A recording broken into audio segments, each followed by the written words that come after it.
Who's recording? Good evening. Welcome to the December 12th Timberlane Regional School District Budget Committee meeting. Jeff, can you please take the roll? I would be happy to take the roll. Start on this side of the room, Kathy Orman. John Hughes. Here. Let's write this down here. David Gurns. Here. Julie Hammond. Here. Mike Nascola. Here.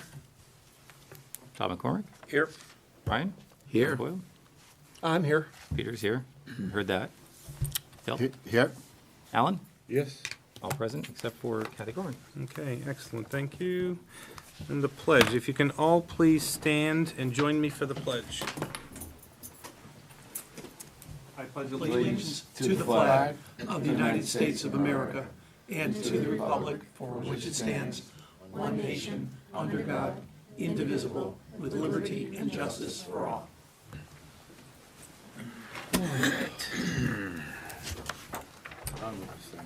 You do the approval of meeting minutes. Those are- Actually, I don't think those got in your packets. We're going to have to forego those until the next meeting. Okay, and that's an easy enough to skip over that one. I'm going to skip over, if this committee doesn't mind, correspondence and delegations, seeing that we really don't, actually, do we have no correspondence, Jeff? We do have no correspondence. Okay, and then we have no delegations, so those go through. Is it worth it to move your admin report until after the presentations? Yeah. So if that's okay with the committee, I'm going to jump right down to 9, so we can get our presenters going first. So first, we have special ed and student services. Susan. And thank you. You're welcome. Thank you for having me. This evening, I'll be presenting the pupil personnel budget, which is comprised of student services and special education. We just get you to, I don't know if Dean can get you on the microphone. Can you hear me now? Thank you. Do you have a preference in terms of which to serve? I have student services and special ed. Student services is fine. Okay. So student services is currently providing services to, with supports to students for nurses, psychologists, school counselors.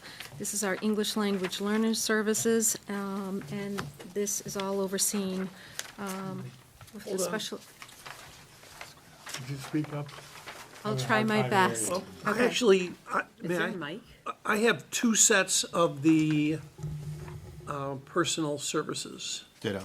And then one should say student services. There should be a / student services. They The both other one do. says special ed. Special education. And then the other one should say special education. After the slash. Oh, nope, okay, fine, I sorry. highlighted them, Peter, because it's confusing. It's- So sorry. it is. That's why And you know me, I'm easily confused.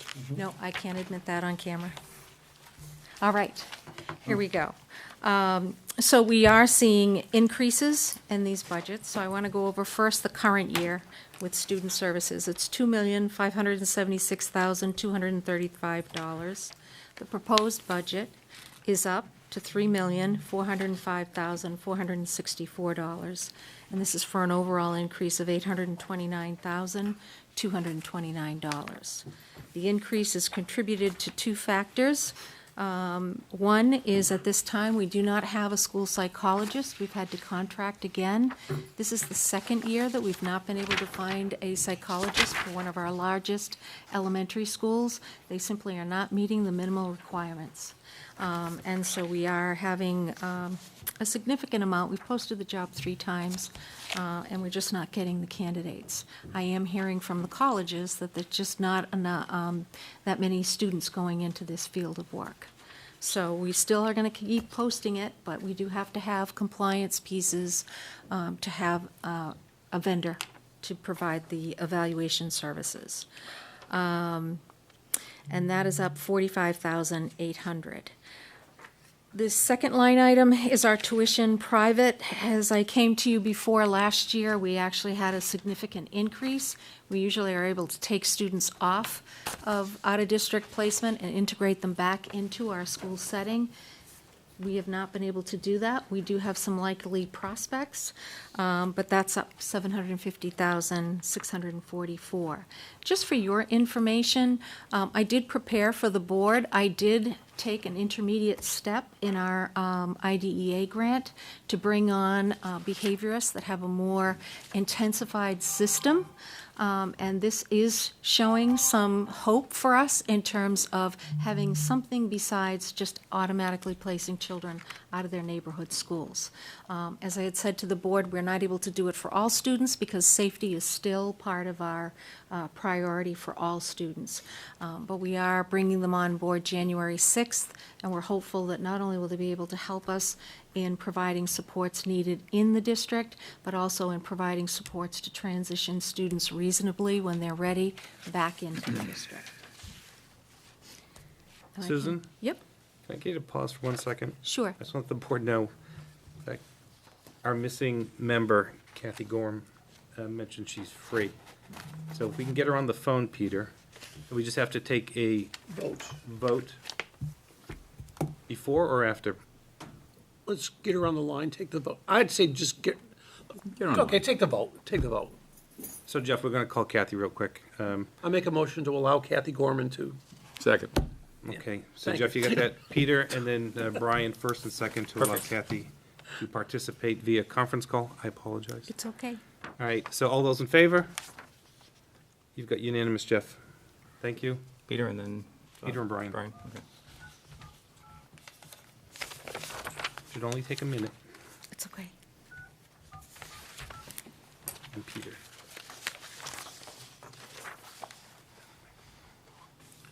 You might want to bend that to get a little bit closer. to what? Bend the mic towards. Hi, it's Kathy. Hi Kathy, this is Peter. We just voted to allow you to be in the meeting. Yes, thank you. I'm watching. Oh, I appreciate it. Okay, so Susan, please continue. Okay, that was all for the student services, and now I'll continue on with special education.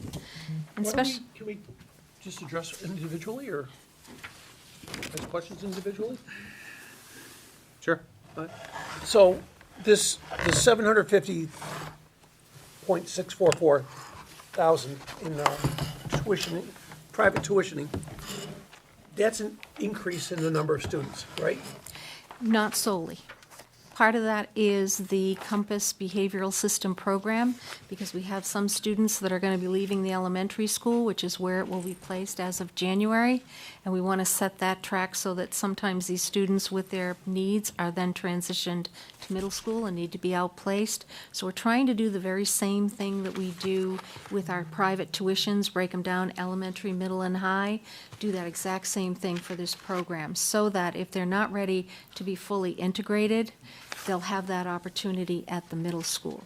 At this time, we don't have students that are slated to be in that middle school program, but when we look to our out-of-district kids in February, we may actually have 2 students that will come in to the middle school and need that program. So if it makes more sense, Peter, what we would be doing is the grant is covering the elementary, and then in order to have that, that would be the increase there. At this time, we don't have students, and there's about 36. I can give you the exact number. We have 3 students pending residency, which they have not acquired the appropriate residency at this time. So we do have right now on file 34 students. But again, this is just the increase. Those 34 students. 34, and, right. So the increase is really what we're looking at, those students that were placed out of district and weren't in the last budget piece, but also there is Compass, the behavioral system is in there. I guess I'm trying to understand how many students does this 750,000 represent? It's the program, the cost for the program, so the registered behavioral technicians, there's 6 of them. And then there's also the behaviorist. And one of the pieces of this intensity of the system is that it will be actually with these students in their classroom, one-on-one, overseen by a behaviorist, all believing in that same philosophical discipline. They're averaging results in a minimum of 3 months to 6 months for some of our more intense kids, with an opportunity to be on site all day but integrated into the classrooms at least 60% of the time. Okay, so these are 6 individuals. Actually, 5. I'm sorry, I thought you said 6. I did. There's 6 RBTs, but we have to have the nature of this learning profile of the students that we're getting. We need to program for flexibility. And if we are down 1 RBT because of sickness, we have to have another one that's in there. So it's really for 5 students, the 6th RBT is the person that floats through in terms of any absences. So each RBT is about $120,000. Well, it's the RBT, the behaviorist, and then there's also a social worker. This is the program that I had presented to the school board where they also have to, families have to sign on for the home intervention. That was the piece that was breaking us in terms of not being able to support students. So you have a social worker in there that goes into the home 2 hours a month. That's required. If a parent doesn't sign on for that, then we aren't able to pursue the program. So how many people total is this funding? Okay, so it's Full-time equivalents. full-time equivalents. It's the social worker is part-time, so doing 2 hours per child, 10 hours a week. Then you have RBTs, full-time, 6, and you have the behaviorist for the 7th. So FTEs, full-time, 7 people. Okay, so it really comes down to more like just over 100,000 a person. Yeah. Okay, fully loaded. That's with Right. all the bennies and everything. Okay. Right. And Thanks. really, truthfully, what you're saving here is transportation, and also now these students have a better chance of maintaining their academic skills because they are in the rigor as much as they can tolerate of our academics. So to save $80,000 in transportation, okay. I'm Well, glad you said that. I'm sorry, that's what I'm I'm saying. glad you said that, Peter, yeah. Government's beautiful, very efficient. They still have program costs that's right. if Yeah, you they're do. sent out. Yeah. Yeah, Well, I think Peter's whole point is, your first question was, how many students, and there aren't any more students than there were, Right. correct? The student population is still the same. right. These children that are earmarked, some of them are, you're right. That's You're fine, but absolutely right. they were here last year, whatever. Right. So now there's an increase in the budget, $750,000, and that's, Right. and that's for 7 people. Right. Under special ed, Right. there you go. That's the long and short of it. Okay, just trying to understand kind of the moving pieces. Yep. Okay, thank you. You all set? And I don't want to break your rhythm, but Kathy, can you confirm that you can hear okay? Peter, ask her. Kathy, can you hear all right? Yes, I can. Okay. Sorry. I thought I. That's a time delay. She's listening to. Yeah. Well, she should be able to hear from here. All right, Susan, keep going. All right. So now I'm going to go into the special ed part of pupil personnel. All right, so in this current year, it's $2,002,089. The proposed budget is $2,285,321. This is an increase of $283,232. Other professional services, again, vision and speech are up, and the students that require this intensive specialized instruction is not something we have in-house, and it is not something that at this time we've fully broken away from Ceresc, but we are 3/4 there. And so this one is up for $336,800. Transportation, as Peter indicated, is down.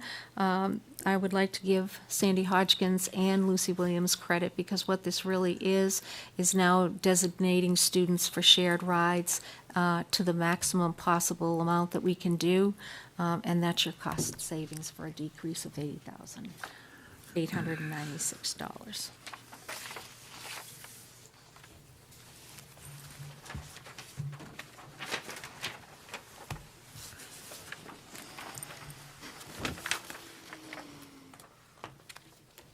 Oh, I'm sorry, David.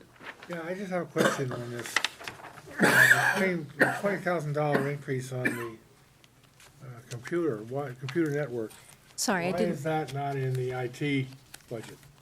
This is really specifically for special education students, so thank you for bringing that up. I went over that. But that 20,000 was cut from our budget previously last year.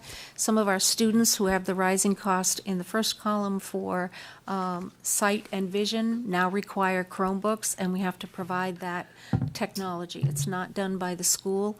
It's got to be part of our budget. So we are monitoring that, and then any of the applications that go on for those children are also monitored through us.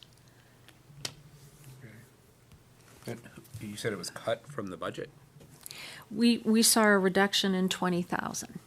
So this is the amount we need in order to be able to provide the technology. We had 2 new students identified, and in special education, when I come before you already tomorrow, things will change. But we feel relatively secure in that the 20,000 to provide the technology for our students that need it is in there for the 20. Anybody else with questions? For student services? I'm sorry, I need a follow-up. You say the school doesn't provide, the district doesn't provide it, but isn't this a district program? Not all of I the- guess I don't That's a good understand question. Yep. why it's not just in part of the IT budget. Right. The part is that for special education students, we have to provide this technology for out-of-district as well.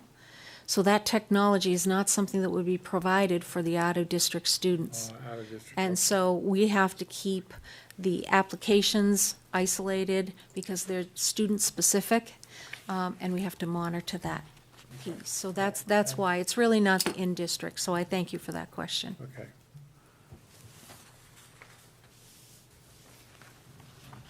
Anybody else have questions? Big numbers. I think that's it. Susan? All right, thank you. Thank you, Susan. All right. Moving on to professional learning and curriculum. Sandra?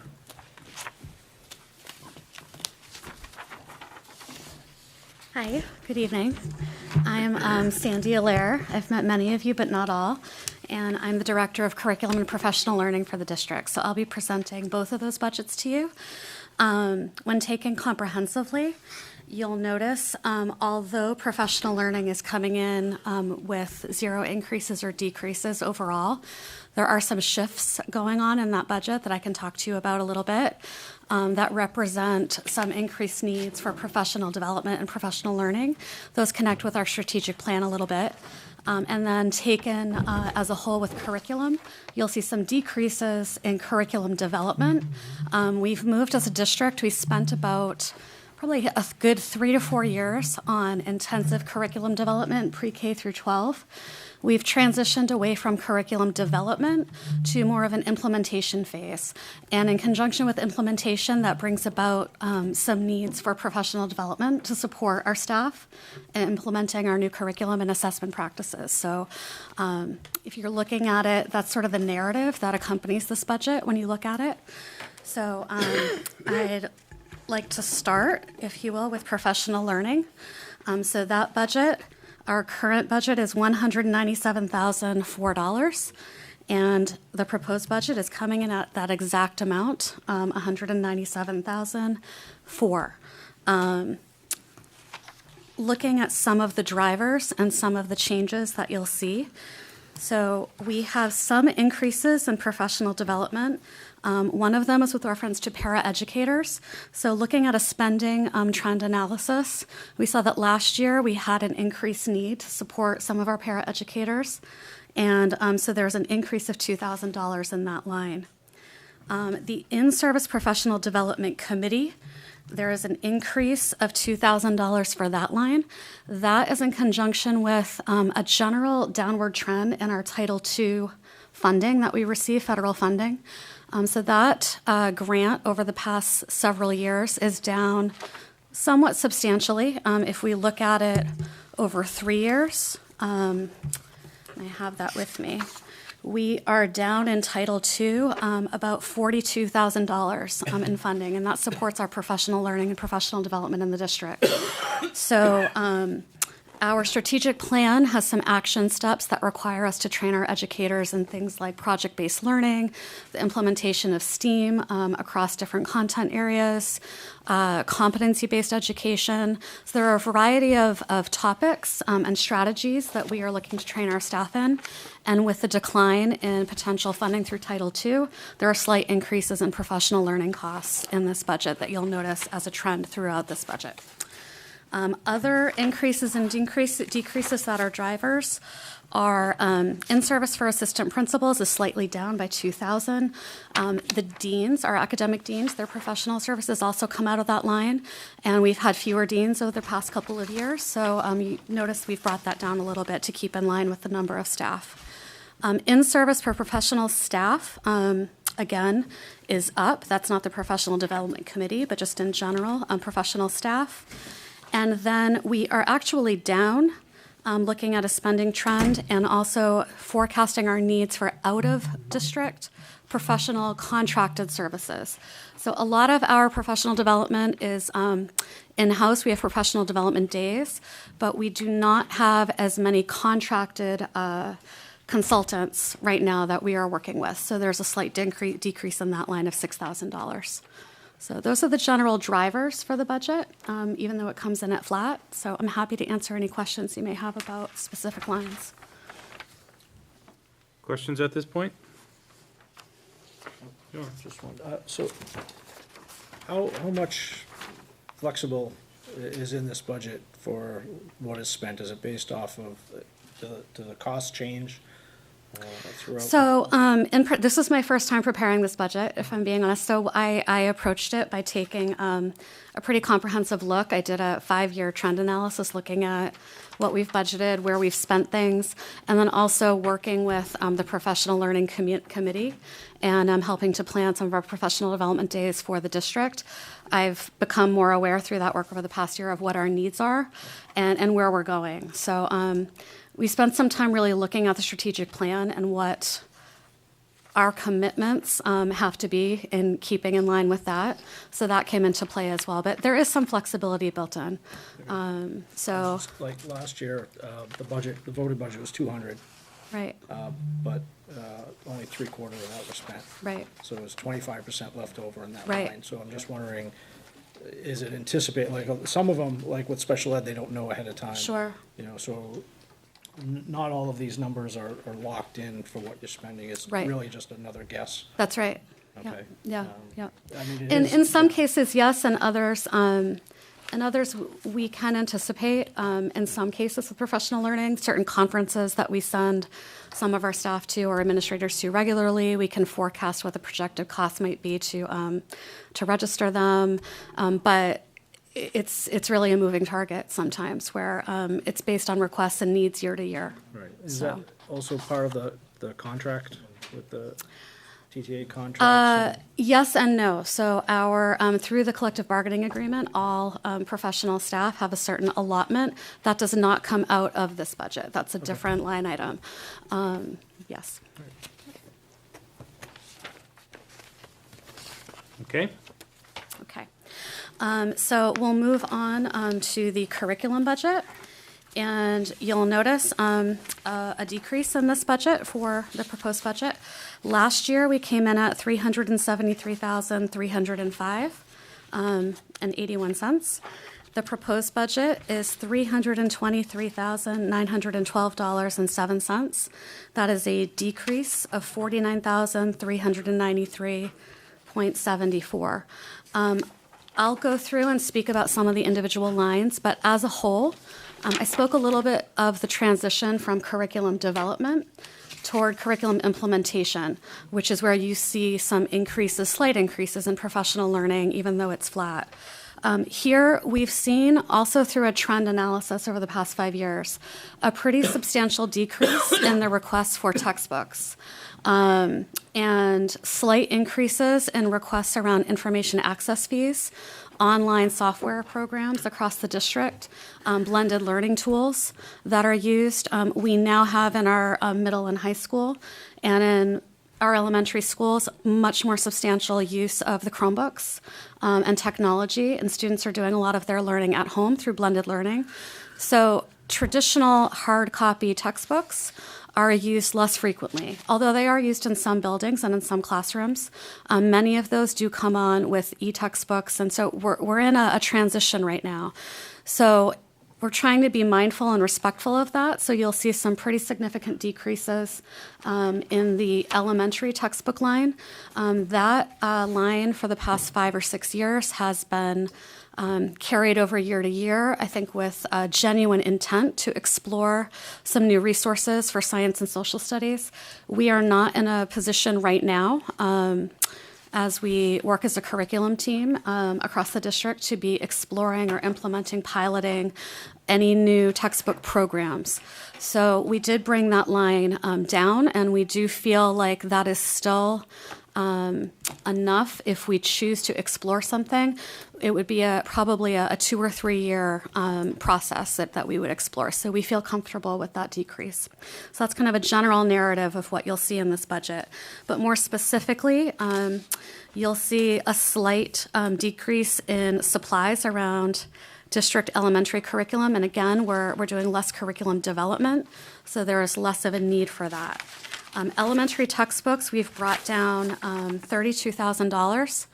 That is more in line with the spending trend, and we feel like we have enough wiggle room should we choose to purchase something small. But again, we're not looking for a large program at this point to support all elementary schools. So we feel comfortable with that. Elementary info access fees, you'll see as well a slight decrease there.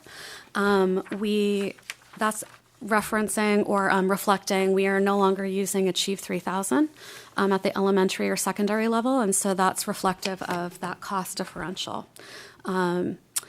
Elementary curriculum development is also down, again, because we've moved away from the development phase toward implementation. Secondary curriculum development is also down, $10,000 in both of those lines.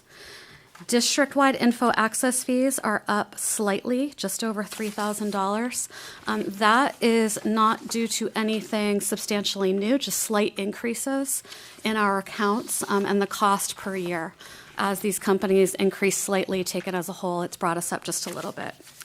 Instructional supplies at the elementary level are up just about $9,000. There are itemized quotes associated with kits for both math and literacy in our preschools across the district. So that is to reflect that cost.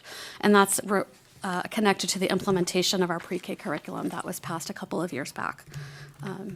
And so those are the large kind of drivers for this budget. So I'm happy to answer any questions if you have them. I have a quick question. Sure. Achieve 3000? Yes. We don't use that anymore? We do not. We transitioned away from that. We have brought on in its place a program called Newsella. Sometimes people call it Newsela. It's pronounced both ways. But it's similar in nature. It is an informational reading platform that has leveled reading articles for students at different Lexile levels. It begins in grade 3 as opposed to Achieve, where we had opportunities to use Smarty Ants, which began in lower elementary grades as well. So it's a slight transition, but we're supplementing with some other resources as well. Okay. Thank you. Anybody else have any questions on curriculum? Okay. Okay, thank you very much. Thank you so much. Thanks, Andy. Thank you. Working right along. Next, we have facility operations and facility projects. We do. Sit there, Gary. Wait a minute.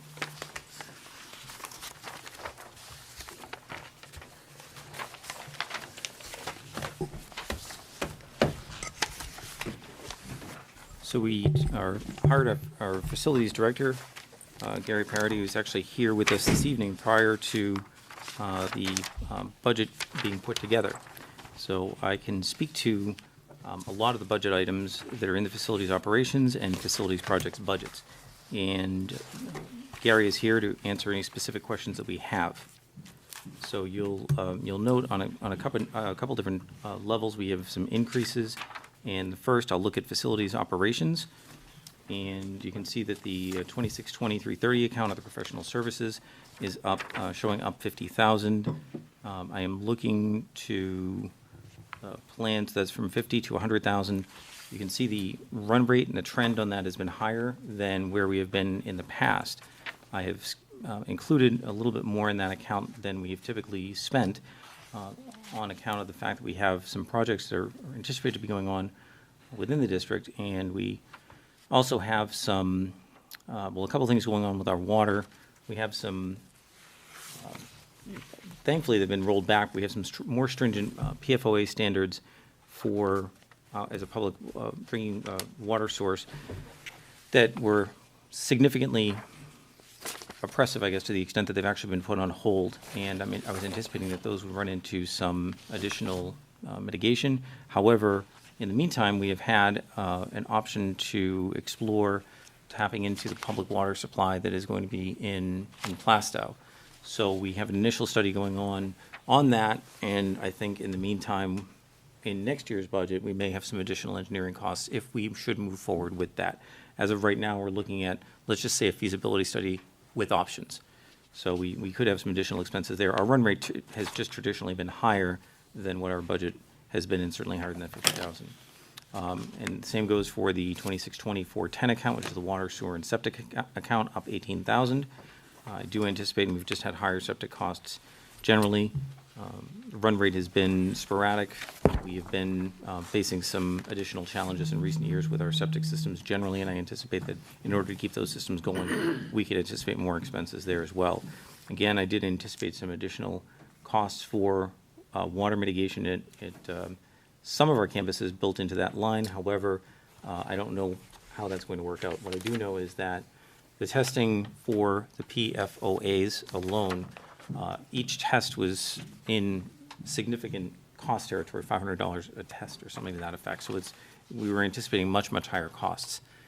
An administrative, the judge has put a hold on those additional standards, those more stringent standards, due to the fact that apparently they did not go through their correct administrative process. They didn't have enough public comment. I don't know if you follow that, Phil, but No, I'm just curious, is it state or federal level? it is state, and federal is a lot more lax, and so this was really tightening up the standards, such that even the testing was very, very expensive for it, but they found that what's happening is what you see. I would tend to think that what you see here going on is that when something like this goes into effect, you have a lot of comments that may want to be ascertained from districts like ours who can say, look, we don't know what the impact is going to be. However, I do know that it could be substantial.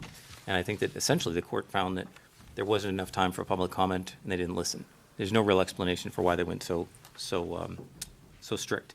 I will share with you, though, we did have a problem with PFOAs under existing standards in Hampstead at one of their wells, and the mitigation on that for one well alone, one well out of two, was $25,000. That was under the existing standards. So there was a real risk here. I'm glad that it's been scaled back. Perhaps there's some opportunity there.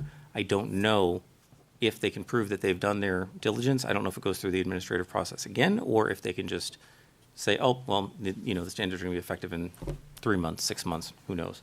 But I did anticipate that being a very expensive proposition. Thankful that it's scaled back a bit. So on our 2630-422 account, you can see that that's down based on trend. Our snow removal, salt, sand line item is typically for removal of significant amounts of snow. If you've gone by, in fact, during this last snowstorm, if you went by our main campus, the snowbanks were impressive, such that we were trying to put snow on the top and it was going down the other side, so we had to plug Reno Road. And not only that, it's a public safety hazard where you can't see around the corners. Yeah, so we have to bring in larger, our equipment simply can't handle that. If we procure future equipment in the future, I'd like to see a little bit beefier of a front loader to be able to handle that internally. But for now, you can see we've been below the 10,000, but 5,000's what we can probably reduce it by. We are up on general repairs, which is the 430, the 2620, 43012 account. And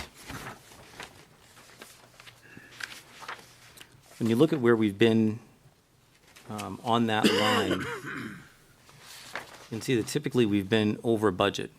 And I think at some point, it may be good to face the fact that we have aging facilities. So where we've been above our spend, our budget, sorry, on spend, it really is just facing the realization we end up with a lot in repair, and a lot of which is unfortunately unanticipated, and it can add up quickly with the amount of buildings, campuses we have. Alarm testing and repair, which is the 2660-430 account, up 4,000, and if you look, you'll see that that's matching approximately where, a little bit more of where our spend has been, and it's just being a little bit more honest about our spend. We do have some additional systems in that require perhaps a little bit more monitoring, or our monitoring costs go up anyway. Custodial supplies, which is the 2620-580, you'll see that's up 20,000. So you can see our run rate, or our spend has been on the higher end. We have reduced it, but it's still higher than where we had been last year. So we've included an additional amount to face the reality of what that line probably will be. So I think that's about where we're at on that budget line. And so we break up the facilities into two parts, and one is that operations part that we just looked at. And I'll ask if there are any questions on that. If not, I'll move on to the project side. So on the facilities project end, you can see that's just a one-page document. I think it's good to break that out separately and have a discussion on that. That's primarily our 4,200 account, which is our sites account, and our 4,600 account, which is our building renovations account. Both of those accounts, and both of those accounts are typically always 100% considered capital, and they're appropriated in such a way from the taxpayers. The total in that line item is $2 million between the two lines. However, if we look at the two lines, I've taken a school board goal, if you will, of adding essentially $1.5 million to our existing budget for those items, in light of the fact that we are effectively losing our bond this year. So instead of paying 1.6 out plus interest on our bond, we can turn around and actually do some of the projects that need to be done, major projects that need to be done. And this will allow the district to actually better match the needs of the district with the timing of the payment. And if we were to go out for another bond, try and get caught up on some of these repairs, some of the repairs that we would be doing perhaps are overdue, some of the repairs are due, and some of the repairs maybe don't need to be done yet at all. They might need to be done in 10 years. So by taking an approach of just simply putting more into our facilities, we're able to better match the timing of what's needed and when it's needed, and not really get into a point that we're leaving anything terribly behind derelict.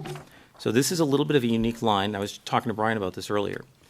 When we look at what the numbers actually are, when you look at the sites account, that's $400,000. I simply allocated it based on where we thought the cost would go, but we can adjust these two lines interchangeably before the budget process closes.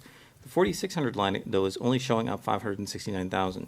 So I've made a note that the general allocation between building and sites is based on the school board goal of $2 million in total. Prior year warrant for the PAC was $531,000. So really, we're showing an increase in this line, this 4,600 line of 1.1 million, not 569. But I've included that what got voted by the voters. It does become part of our general budget, and it does go into that line. So I'm pulling that out, saying, hey, the real amount's not 569. The real amount's 569 plus 531. So it's up by that amount that's noted here. So what you ask, such a small number, what would go into those line items that would be so, compelling? We've had a couple projects come up that have been proposed. Under the 4,200 line item, we had been looking at some field seating on the main campus, particularly, I believe, along the soccer field, so that we don't have families and parents sitting directly on the hill, that they can have something to be able to sit and watch the games. Nothing dramatic, 3 or 4 tiers, not an awful lot, something just more to define that area. And we looked at, through athletics, safety netting, so it would be like 6,000 times 2 sets of nets to keep what goes on the fields, whether it's lacrosse, soccer, whatever it is, to try and prevent accidents and provide a little bit more safety. Beyond that, those are the specific things that are in there. Beyond that, I just leveled it off to get to that 2 million between those two accounts. Now, the capital improvement plan committee has met, and I unfortunately was not able to make that meeting. I know that, Brian, I think you were there, and you were there as well. And I think there are a number of projects that have been listed. We've been looking at a very comprehensive maintenance plan.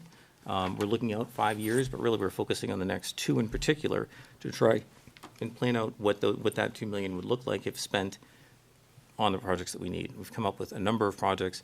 Boilers, we've looked at, well, I think largely it was coming up to be boilers, some paving, some parking lots that need some additional attention. And Gary, if you wanted to speak to any of that, you can feel free. And again, Gary is coming in very late in the budget process, but might have some useful information to contribute. And if you haven't met Gary, this is. Welcome, Gary. Hi, Gary. Thank you. Gary, our new facilities director. The biggest project we're looking at is a window project for the high school, redoing the courtyards. All the single pane windows, especially the wood shop. So that's right now, that's what we're really focusing on.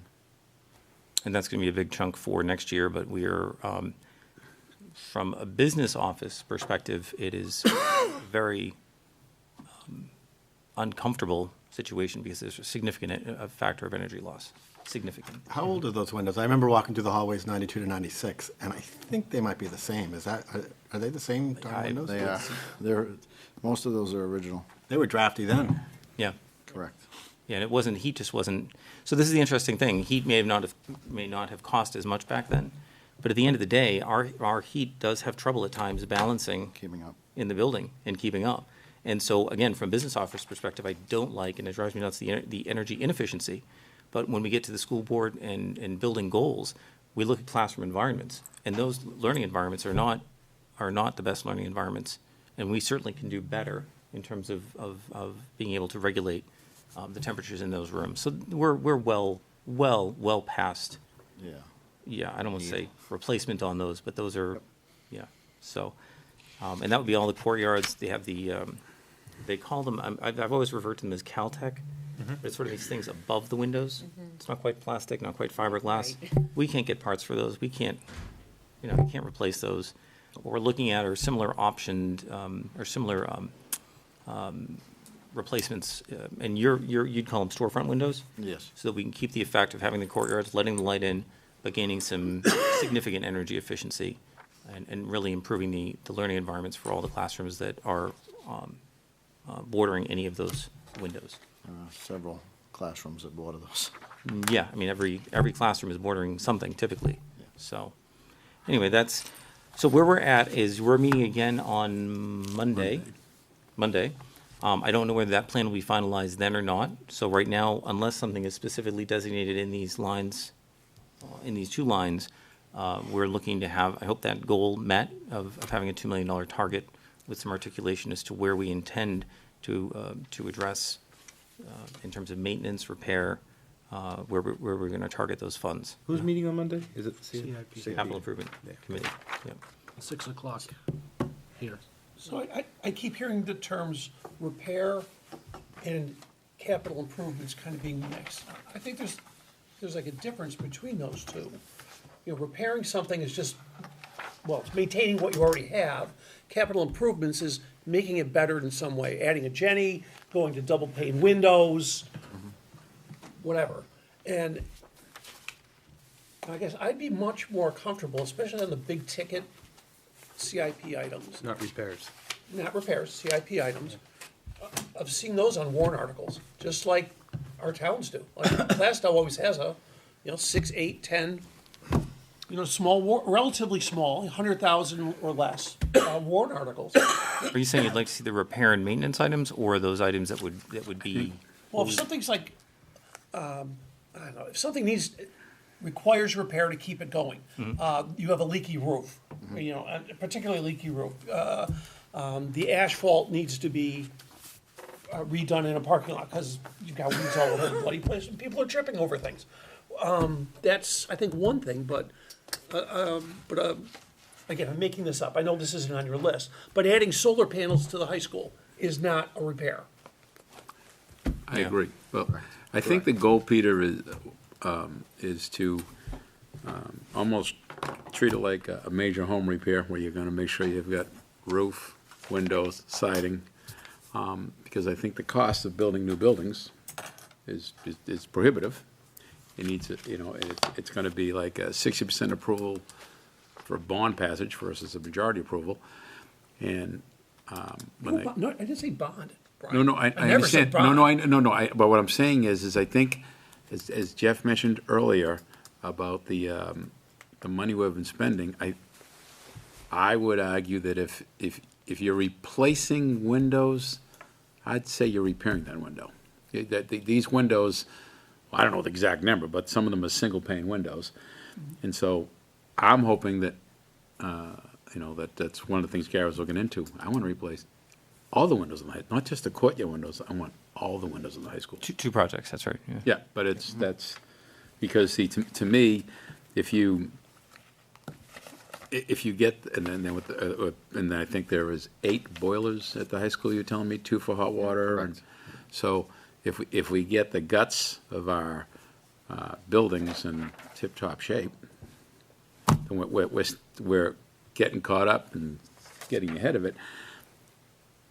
And I think if that's in your operating budget, that would make more sense versus if all of a sudden it gets put off the side in a warrant article, and then for whatever reason, it doesn't pass, that we're in trouble. Right where we are now. We're in trouble, because you've trying to been move 20 forward. years of, just because the main reason is because you were paying off a bond, you haven't seen major dollars put into these places. So you got $100 million of buildings, so we better start treating it like we have $100 million of buildings. I'm just not comfortable with big ticket items Yeah. kind of being hidden in the budget when there really ought to be warrant articles. I hear you, I'm not, well, I think But, I that's, mean, I but think, if I it's- think your maintenance budget's been low, I think that's what I would argue. So Peter, to You your know, point, I understand what though, you're saying. the windows are a big ticket item, and you're saying you want to call that as a repair and put it on the warrant article? I don't call it a repair, I call that that's a CIP item. Perfect. And that should be in a warrant article. That should be a warrant article. Again, I'm making the number up. If you're saying every window in the high school, it's gotta be $50,000+, right? It's gotta be $1 million, between $500,000 and $1 million. I think $1 million would be a good price. See, I had no idea. Oh, yeah, Okay, so 500 to a $1 million. I don't want to, That's all it is, you think? I think the voters We have need to no idea. see. Exactly, I think it'd be more, but. I think the voters And need then to we see. won't do it, you only do half of it. Yeah, but It's a we number. can. You can do what you can afford. All right. But to Peter's point, though, I mean, can the school budget actually dictate that? Can we can, as a school budget committee, put that out there, maybe, as a line item? But as a school committee, they have to put it out as a warrant article, am I correct? But they have to put, they can't really, they can make a recommendation. They can write a warrant article and have Guys, it on the ballot. Hold on for a minute, because we're getting off track, and we got a lot of stuff. It's all good stuff. Are you done with the facilities? Because what I'd like you to do next is, the next thing we have here is a review of this consolidated budget. We also with Gary, anymore? Huh? We good with Gary?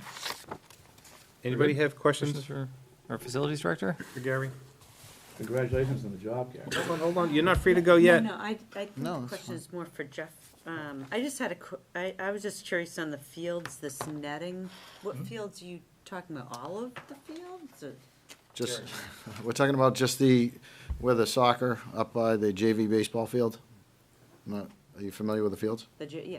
Okay, so the soccer field up there, the netting that runs, we have netting that runs almost the entire length that's on the wood side. Now we're trying to get netting on the parking lot side, Oh. because there are people that walk there or, that, I would say, sit there. We We're trying to save them. have had an incident or two You have. of errant. We're trying to save it from people being injured, because they do play lacrosse up there as well. Right. And Okay. All set? Yes. Any other questions for Gary? that's it. Welcome to the fire. Thank you. Thank you. All right. And thanks for getting me power to the observatory. You are welcome. Asking, well, it could be part of that 1.5 million. No, you already did it 2 weeks ago. I took it from there. Okay, so Jeff, can you give us a review? I am happy to do so. However, A new handout? I noticed you have a summary, a very short one-page summary sheet, I believe. Goes on top of that, very few lines. Shows the Yep. previous year voted. Give us a minute to go dig it out. While you're doing that. That's this one here? Yes, it's that one. Looks like this.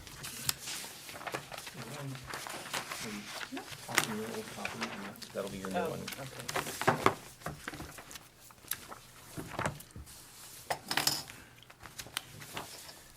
So you're gonna show us exactly what we've seen through all these presentations. Correct, yep. So what you'll notice is that the copy that was included in your packet, I think was there historically as part of the last packet, and the amounts have been adjusted just ever so slightly, and I wanted to make a note of that. And so you have that new budget. The numbers aren't substantially off, but I figure it's a little bit easier if we're all working off the most current budget. This budget is showing $75,088,626.24. So so you've seen a lot of the things already in this budget that have been proposed, and This is all school board. which one? This summary sheet.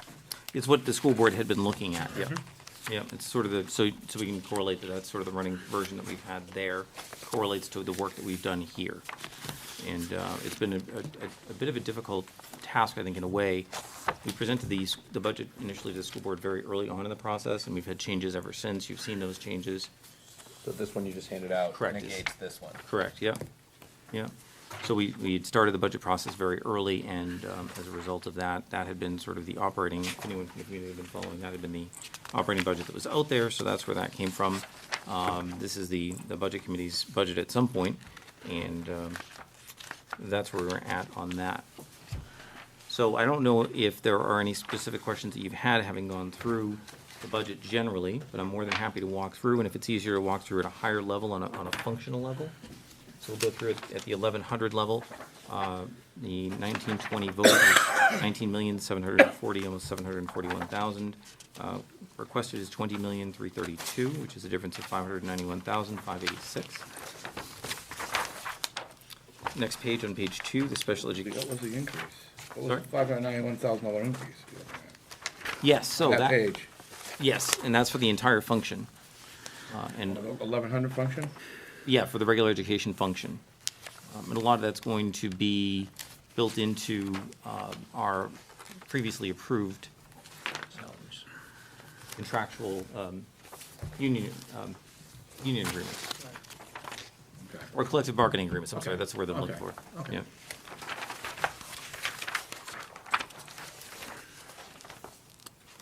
On the special education side, which is a 1200 function now, what's been presented to us tonight, as you saw from the account codes, was not just 1200. It's a mixture of 1200 and a number of other support areas.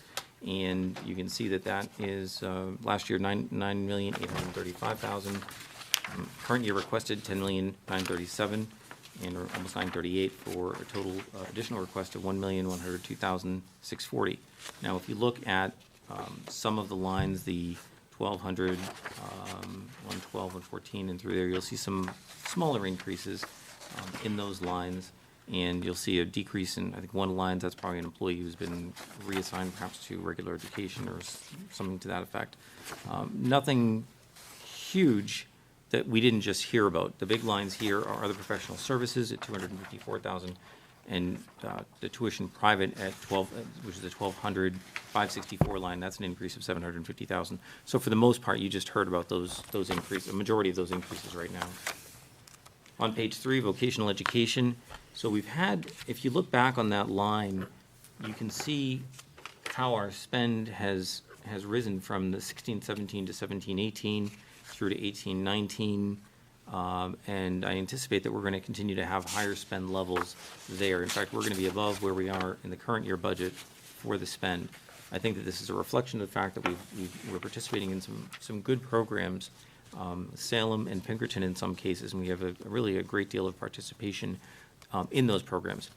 When we went to block scheduling, I wasn't sure, and I don't think any of us were sure, what the impact would be on some of those technical programs that are part of the vocational education program, and it turns out that it's actually exceptionally compatible with that scheduling scheme.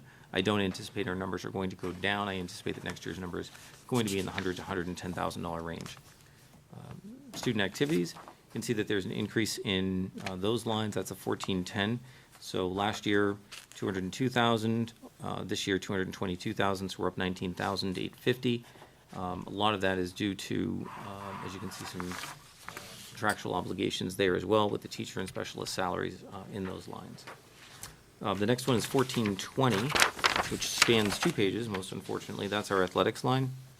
And if you go to the last, to the page 4, you'll see that the total increase in 1420 is 15,732. Our budget in the current year is 679,567. Our requested is 695,299. Mr. Fantasia was here and went through, I believe, really most of these requests. I think a majority of this is going to be in supplies and new equipment, which you'll find on page 3. So 10,000 and 93.95, and I believe we've heard the reasons for that, for those requests. Summer school, and that is no increase, no change at all, same ask. We have alternate continuing education, 1,600. We're actually seeing a decrease in that line, in that function, I should say. The current year was 197,915. 2021 requested is 174,264.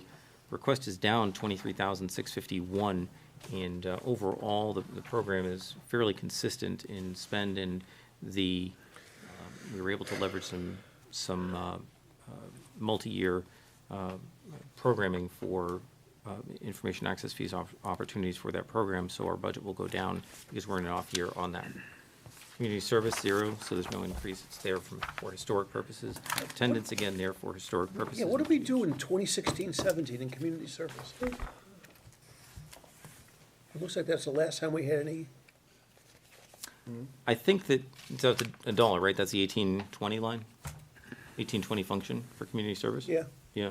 Looks like it was really just a budget number.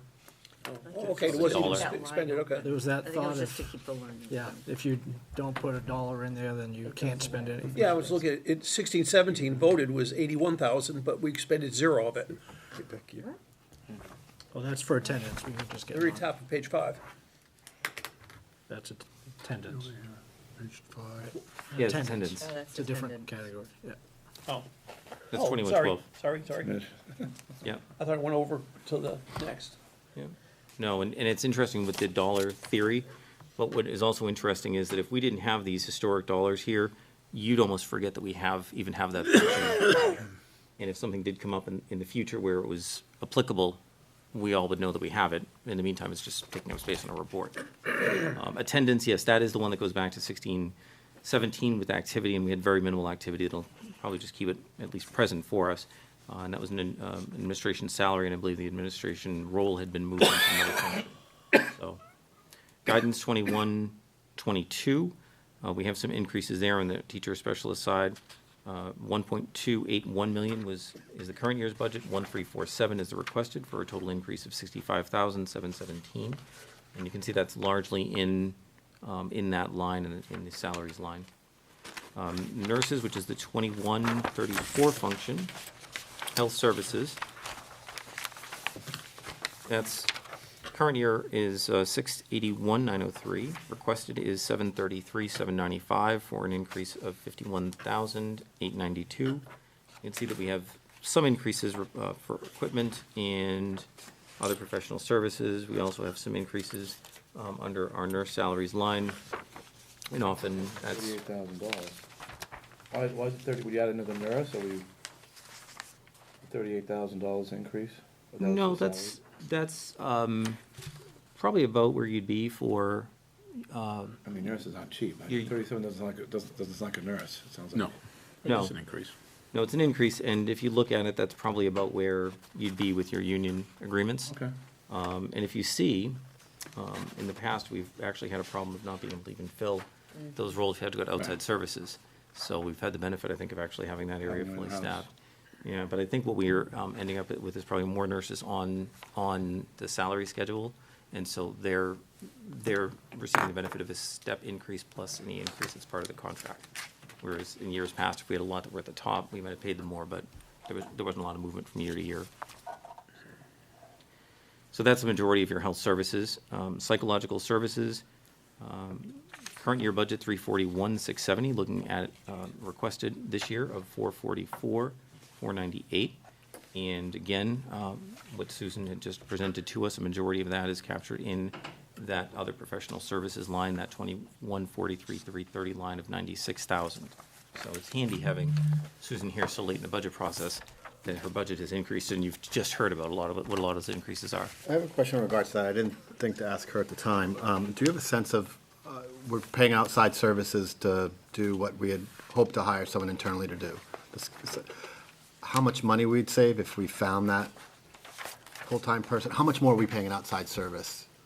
So we have some interesting scenarios because in some cases we have such unique services that we probably would not be able to find someone internally.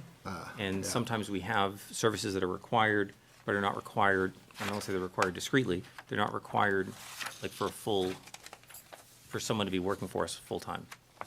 You know, we There's may a lot not. of outside à la carte type. Right, where it's actually a lot less expensive to bring that specialist in to be able to handle that particular assignment and not have to hire someone to do that, as it does tend to get very expensive. Are we still budgeting for the one that we're looking to hire, we're still budgeting a salary for that as well as the services in here? If you do end up hiring that person, if that spot isn't open and you're advertising it, So you have and to, nobody's filling it, you have to have the salary Service. for it, okay. as well as having the cost for the service, so you're kind of covering it both ways in your budget as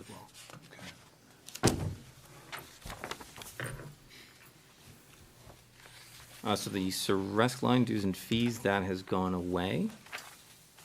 And speech, which is the 2152 function, again, a very similar scenario.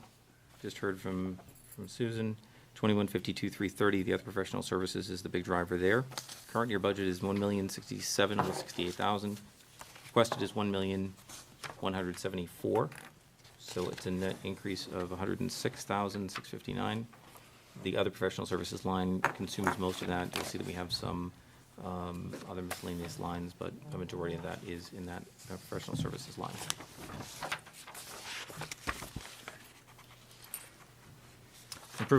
Improvement of instruction. In that line, we have a request down of 38,000 in total. You see that in the previous budget, we had some professional services there at 60,000 in the budget.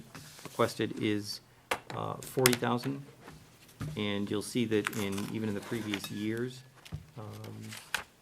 spend had been higher, and it really just depends on what we're able to bring in for services. So we're looking for a decrease there as well. Professional improvement, which is the 2213 function. So our current year voted is 480,000. Requested is 465, which is a decrease of 14,490. You can see how those are spread out. Those figures are spread out largely professional services for instruction. Improvement of instruction, which is a 2219 function, no change. Our 2222 function, which is library services, current year voted is 696,961. Requested is 704,042, which is an increase of 7,080. And you can see that that is partly in the information access fee line, as well as some of those contractual obligations under the 112 line, 2222 112 line, which are our staff and their collective bargaining agreements. Audiovisual, which is the 2223 line, current year voted is 15,138. Requested is 23,901, so that's a total increase of 8763. And you can see that that's largely in replacement equipment, which is this year higher than normal, based on anticipated needs. And I believe you heard about that request. I think Susan had made that request on some audio equipment that we're looking to procure. School board stipend, no pay. I gave them a pay raise. They didn't like it, so I took it away. That's it. That remains level, 9,200. The school board clerk, that's level as well, no change. The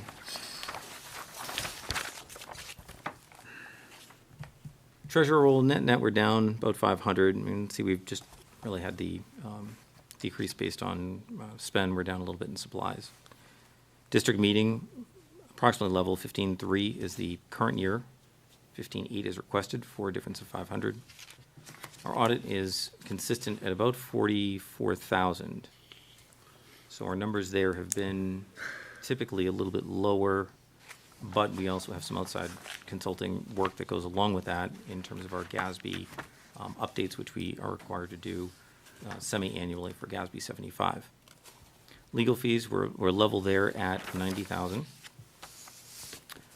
Other school board services, 2319, so that's up 100,000.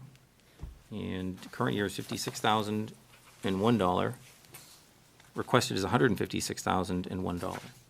Now, this whole group of accounts under, well, pretty much all of the 2300s that we've looked at so far, I would consider school board related, and those have been looked at and reviewed by the school board. And I think that was one of the first budgets that we reviewed. That particular line, that other school board services line, is up 100,000, and that is in the miscellaneous expense line. I had no idea where to put it. The school board had requested 100,000 to be placed in the budget for, I think, the withdrawal committee transition services. Yes. So that's where that amount went into the budget. The SAU 55 budget is in the 2320 line, and that's contractual, if you will. 1,589,000 current year budget, 1,748,000 is requested. Special area administrative services, that's a 2330. Not a huge change in that. 349,675 is the current year. 349,872 is requested. 2340. Director of Curriculum, current year 179,800, and the requested is 190,281 for a difference of 10,481. Office of the Principal, which is 2410, and that is an amount of 3,089,000 current year. 3,157,000 is the request, and you can see that we have some reductions in certain areas, an increase in new equipment in one line.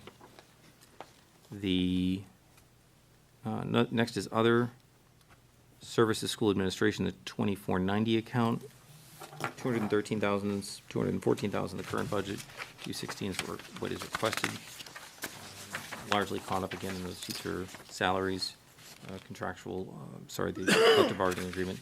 That's the function 2490. On page 13, contracted services, Medicaid, there's no change there. However, I do question, I will caveat that with, I do question what we're actually going to have for expense in that line. We contract with an outfit that takes a percentage of what they're able to bill to Medicaid for services that we provide. The state and DHHS have had some, let's just say, some issues recently, and they have not been funding the districts as they had in the past, which means that our revenue is also down as well. So I've included 55 because that's what we've had. But you can see what the expended, our preliminary expended was in 2018-19 of 5,000. So I think our Medicaid revenue into the district will be dropping substantially, and I don't know that we'll need 55,000 there. However, I don't know. I'd like to say it's going to come back and we'll get all that money and we'll be able to pay them, but I don't think we will. Supervisor of Plant and Operation, 2610, so that was an amount that was in the budget. In previous years, it was a position that had been cut by the school board and restored. That budget is included. The 23... So is that, what position is that? Facility? Director of Okay. Facilities. Okay. 2620 is our, operating building services line. And you can see that that is a current year $3,431,000 budget, and requested is $3,698,000 for an increase of $267,000. You'll see that we talked about some of the professional services increases, water, sewer, septic, repair and maintenance. I've made some adjustments on the supplies line and bumped up fuel oil a little bit in anticipation that we may end up in a higher situation in the next year's coming. You don't know. That might be an area for opportunity. That's a little bit more than a little bit, 38,000. Yeah. So Yeah, we don't know. I mean, And what was the salary, custodial salary? Is that a new Custodial- custodian, or is that? We have had we've had quite a bit of turnover in that, I shouldn't say turnover. I guess we've had quite a bit of turnover in particular positions that have resulted in placement and it doesn't seem like a huge budget, but it's resulted in placement in a higher Step. thank you, than we had previously had. Okay. So that's kind of reflected in what we're able to have for services on campus as well. But that's largely what the driver is behind that. I know there was retirements and turnover and stuff, so I wasn't sure if it was a new custodian, if it was just increases. Yeah, no, it's really just a different skill set, I think, coming in and as a result of that, and actually, it wasn't so much even the retirements, it's if someone leaves at a lower step, and we end up bringing someone in with a different skill set altogether, particularly in your maintenance and trades areas, that's where that really comes into play. So that's where the big difference is. And care and operation of grounds, we're down 5,000, current year budget 112, requested is 107, that's a 2630 account. Care and upkeep of equipment is 2640. Currently, that's a 2640 account function. Currently 155, requesting 130. You can see that our spend has been, last year we were at 104, 129 in the year before, 126 the year before that, so 130 is probably more in line with where our spend would be in the future, based on trend. Vehicle operation and maintenance, the 2650 account. We have not included anything in this line as of yet, so we don't have any changes. $23,002 is the current and requested budget. However, there are vehicles that are part of the capital improvement plan for replacement.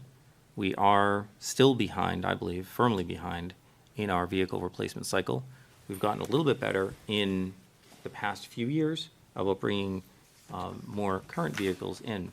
The problem that I'm having is that we were so far behind when we, for example, go to trade in, we don't have that residual value anymore.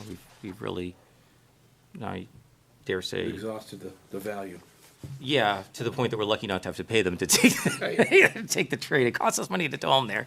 Not in great shape. So it's likely that if the CIP finishes its work, that maybe some would come out of that 4,600, 4,200 line and end up back in that line. But as of right now, CIP really hasn't approved anything, but we are in need of a vehicle or two in particular. And I think after that, we'll be relatively on track. We should probably be replacing about a vehicle a year. I don't think that I don't think that we'd have as much expenditure annually if we had some residual to trade in. So, and we can get back on that cycle relatively quickly. So I'm sorry, there is one vehicle that they have, a van, that can't be inspected, can only be used on this campus because it can't go on the road. And it has holes in the body, and that's the condition of at least one that we found out at the CIP meeting. That was the one that might cost money to get towed over, so. Are we still using that vehicle? It is On the used property. between, It's on the property. to move things between the middle school and the high school, back and forth, like tables and stuff, they'll load it up, but it cannot leave the campus. But, all that said, we have engaged in, We have a CIP problem. How many vehicles are there? 6. well, if we include in the tractor, we have the pickup, You have 8 altogether? That seems high. We have the dump, the tractor, the vans, and the pickup. Yep, and the tractor, Well, that would make 9. big 9, and the 550. That's why replacing about one a year would be good. I don't know that it's necessarily on the list yet. Our tractor is doing okay, but it is undersized for the needs of the campus. So it's something that we are able to make use of because we have a snow blower attachment to it. So what we can't really move in front-loading snow, we're able to at least, put some good use through that scheme. So we do have a couple of more recent vehicles in campus. It's not like every one of our vehicles is derelict, but I don't want to get to a point that we have even, if you're on a cycle, you will be able to get them replaced and not end up in a situation that you have even that one that is rusting through and Yeah, and that's a 13-year-old van that gets used in the district, so. I mean, is that van safe in all other regards? Are we putting our employees in something that's not safe even to drive around the campus? I don't think it's used You as just much found as, out the other night, that thing should be off this campus within hours, as far as I'm concerned. yeah, it's not, to say that we use it around campus, I think is generous. Shouldn't even be around. Yeah. Should be off the campus in a junkyard if it can't pass inspection. Get it out of Exactly. there. I concur. Donate it to the automotive I program don't, at I don't care what you do with our it. kids go to? I don't care what you go to, but it just, That you're right. match to it? All right, Jeff, Liability. let's keep going. Off we go. Off we go. 2660. Is our security services account, and I have an amount in there, largely it's a $21,000 increase, current budget 158, requested is 179. You'll see that that's mostly in replacement equipment, and we have some additional repair and maintenance as well, as some of our equipment is getting a little bit older. Now, unfortunately, what we're running into is that you can see some years are good, some years are bad, but we've been, at 2017, 18, or expended in 18, 19 was about 20 as well. Where our buildings are at an age that I think one of our biggest problems right now is every time we have something go wrong with any of our fire detection systems, we seem to end up in a situation that it goes, if we need to replace parts, It's the whole system, not it's just the panel as well. right. So we're getting to a point that we're. So old, you can't match that panel perhaps, or whatever. Exactly. So we're seeing that. I don't know which one's gonna go next, but it seems to be the most common theme, and it's just an age issue, so I'd like to plan on it through the budget. Regular program transportation, $2,188,000 is our current year budget. 2262 is requested. This is the 2721 function code. Increase is 73,844, based largely on our contract with our provider. Special education transportation, you heard from the director tonight, that's a decrease of 80,000. Current year voted is 1,119,000, and our requested is 1,038,000. That's the 2722 function code. Vocational transportation, you'll see that our current year voted is 78,122, requested is 83,010.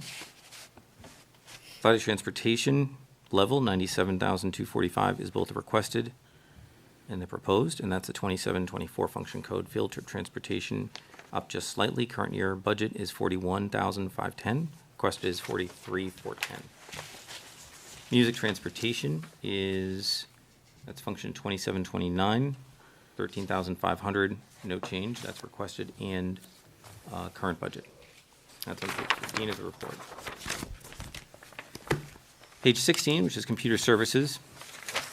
So we have a current year budget of 398,000. Requested is 434,534. See that the difference is 36,438.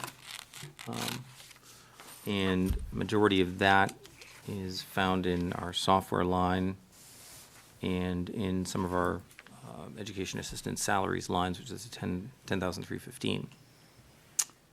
We have other support services, which is the insurance, or insurance line. And I mentioned, I assume that I mentioned, because it was good news, that our guaranteed maximum rate went down. Good. It had to happen once, so that was it. Our insurance line went down.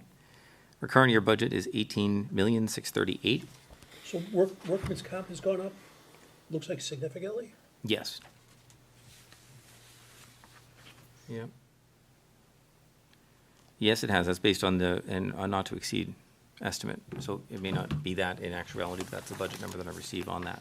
So in fairness, I will note that what you're hearing perhaps about placements and professionals and RBTs and all of this stuff that we were hearing about tonight, a lot of that can go a long way in terms of, helping our staff stay safe, and to help our students get the best educational experience they can on campus. So, site improvements, we talked about that, 100,000 current year, 500,000 requested, $400,000 difference. And if you go to the next page, building improvement, 4,600, we talked about that, 931 is current year, 1,000,005 is requested. So the next two lines, these are great, 1,600,000 prior year for principal on our debt payment. Nothing requested. Interest on that debt, and you can see that it's gone down historically. 42 is our current year and 0 is requested. Food service fund, 5221. That is an offset, as many of you will recall. I have to, if we spend money through our food service fund, I have to budget it somewhere, and that is typically offset by revenue, but I still have to include it in the budget, even though it's offset by revenue. Through federal funds, the amount that we collect at the counters and that sort of thing. Federal projects, a similar thing, 1,300,000. Federal projects, both years, no change. What I can't do is under budget on those expenditure lines, because if I do, then if anything comes in additional, it becomes a problem. What I do instead on the revenue side, and we'll take a look at the revenue budget shortly, is I just match those numbers so there's no tax impact. So those are an offset. But again, I can't budget under what we actually may be spending. And our Performing Arts Center program, 77,500. That's a little bit of a tricky one. That's the amount that I would anticipate with the maximum that the Performing Arts Center would be spending. You'll note that the actual amounts spent, like you'll see 4597, 2018-19, I haven't actually updated yet to reflect the amount that the fund actually spent. But in that year, that 4597 is just an amount that we contributed to the PAC. However, we didn't really contribute because the PAC paid us rent back in that amount, so it's pretty level overall. So that's that. So that brings your total budget to a close. So 73,078 versus 75,088. Now, this committee requested some time ago that we do not include, or that I did not include, for purposes of discussion, the aspect of capital reserve.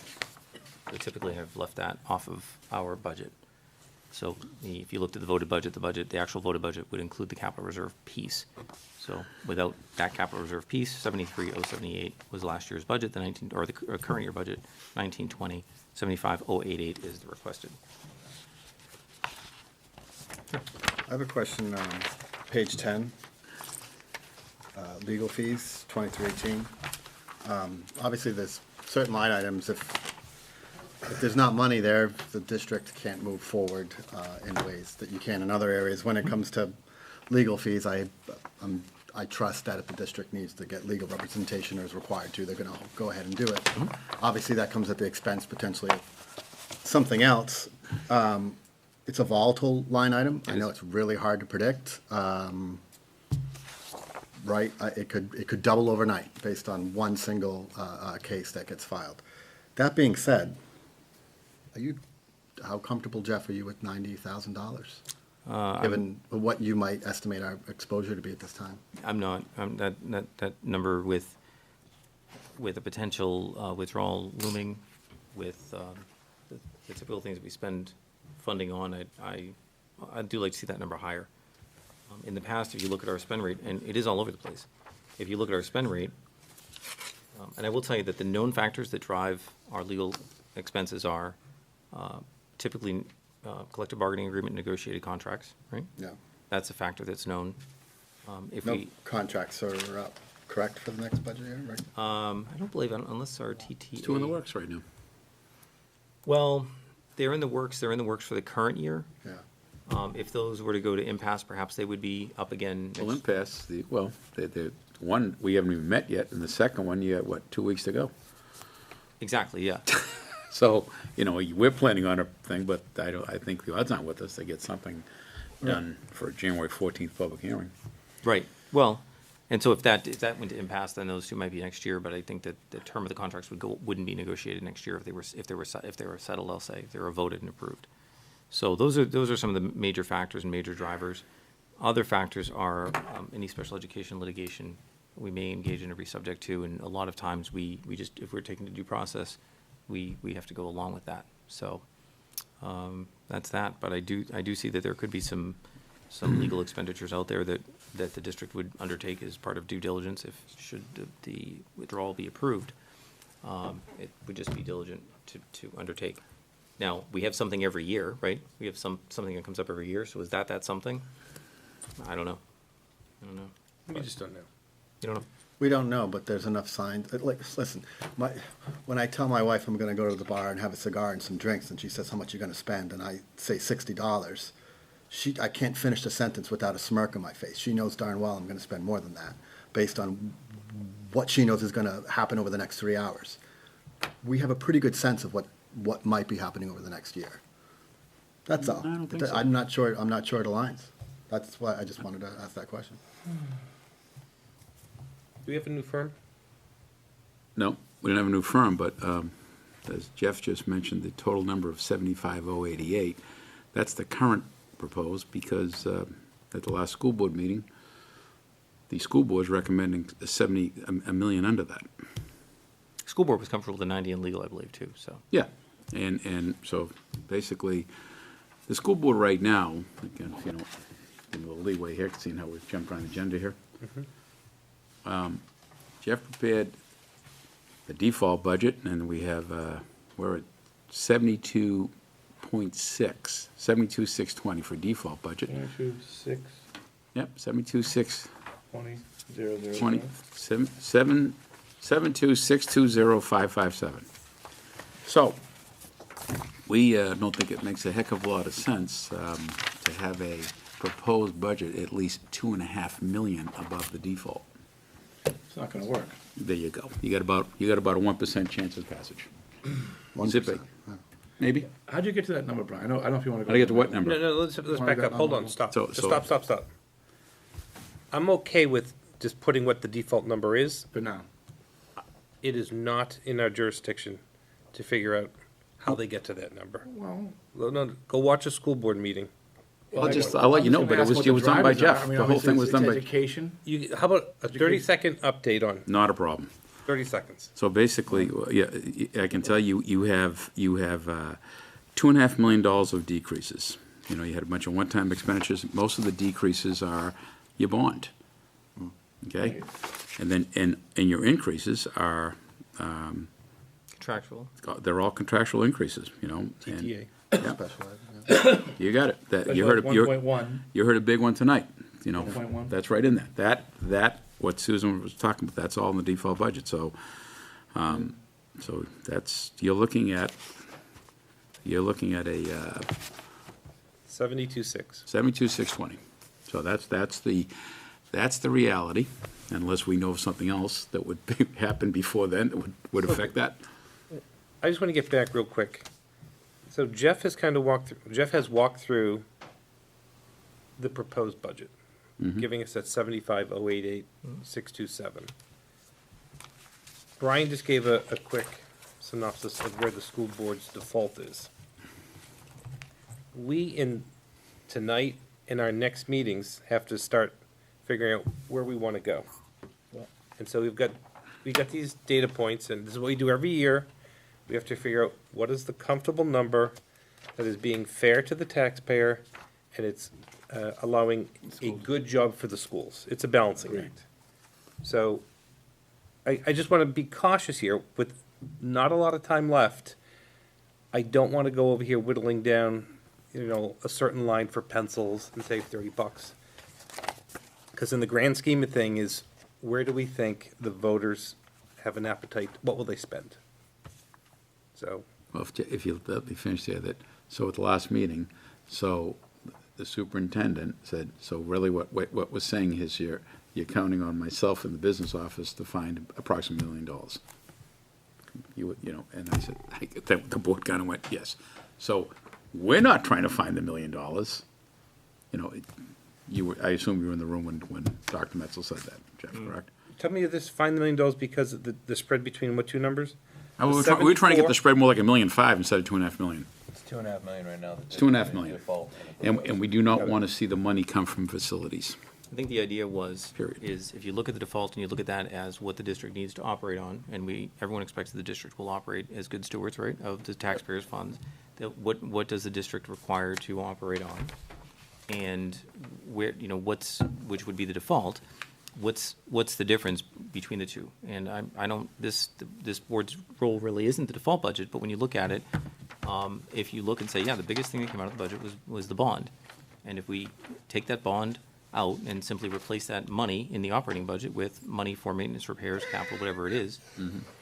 That's, some functions go up, some functions go down, net. Really, that's the big one. Is that if you're $1 million lower than you are, you're $1.5 million higher than the default. It's a very easy narrative. Again, some stuff's up, some stuff's down, but overall, that big $1.5 million difference is just replacement of your bond. That bond does not go into the default. And what about improvement? I was just gonna ask that, in the default, is any of this repair and maintenance built into the default, the 500,000? So yes, it is, actually, the entire 500,000. The whole 500,000? But none of the bond, none of the 1.6. 1.5. construction services. The 4,600. Well, both the 4,600 Correct. and the Correct. 4,200 are in there. Yeah, legally, you can't do that. Wait, say that again, Jeff? The 4,200 account, which is site improvements of 100,000, is in the default. 100,000, but not 500,000 is in Nope. the default. Look at the next one, 4,600. Yeah. And 500 is in there as well. Now, you'll see that the total amount on that account last year was, 400 is in there for that account. The total amount last year, Okay. 931, 531 was PACs pulled out. Okay, so combined, there's, out of this 2 million, there's 500,000 built into the default. Correct. Correct. Okay. Which we clearly could be challenged on.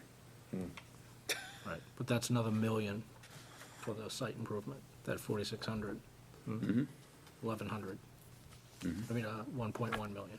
Between the two. On top, along with the 1.6 for So the bond. my second question is, and I know you guys have only had one CIP meeting, construction services, the 1.5 million.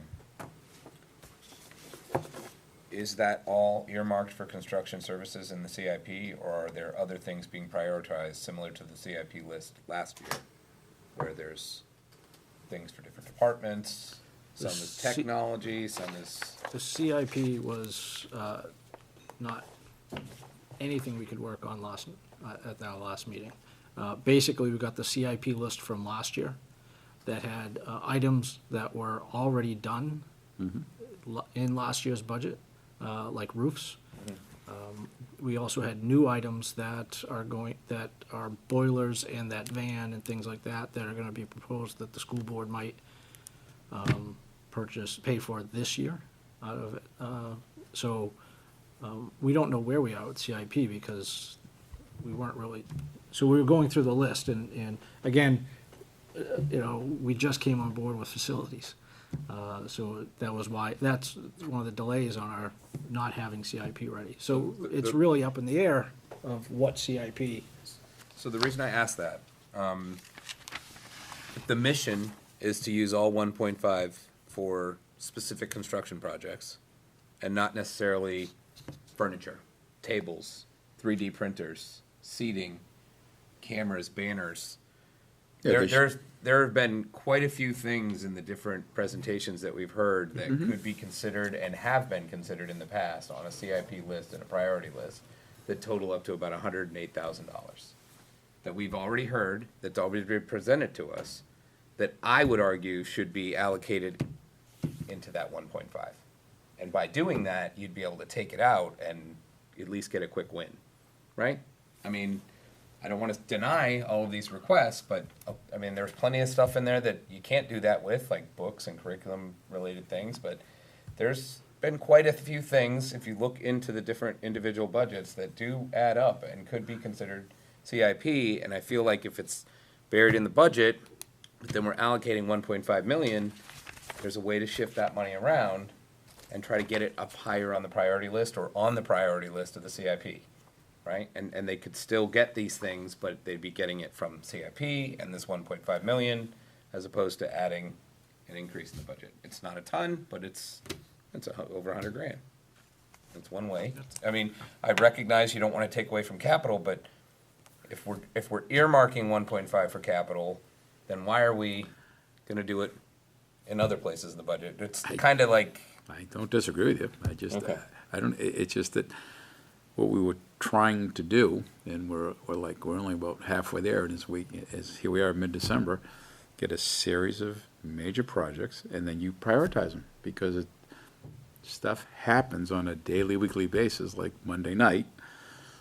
There was 3 school board members there. Ken Henderson, and then Gary, that when we found out, for example, about a $40,000 van. So to me, that, in my mind, very quickly jumped right at the top. Right. It's like, okay, that's to be taken care of like ASAP, you know? And these things happen, you know, because, you know, the stuff will get slipped through the cracks, you know, between meetings and, you know, it's just like the budget committee, same thing as school board. We can only react to when we know information. When we don't, you know, there's so much going on, we don't know everything going on.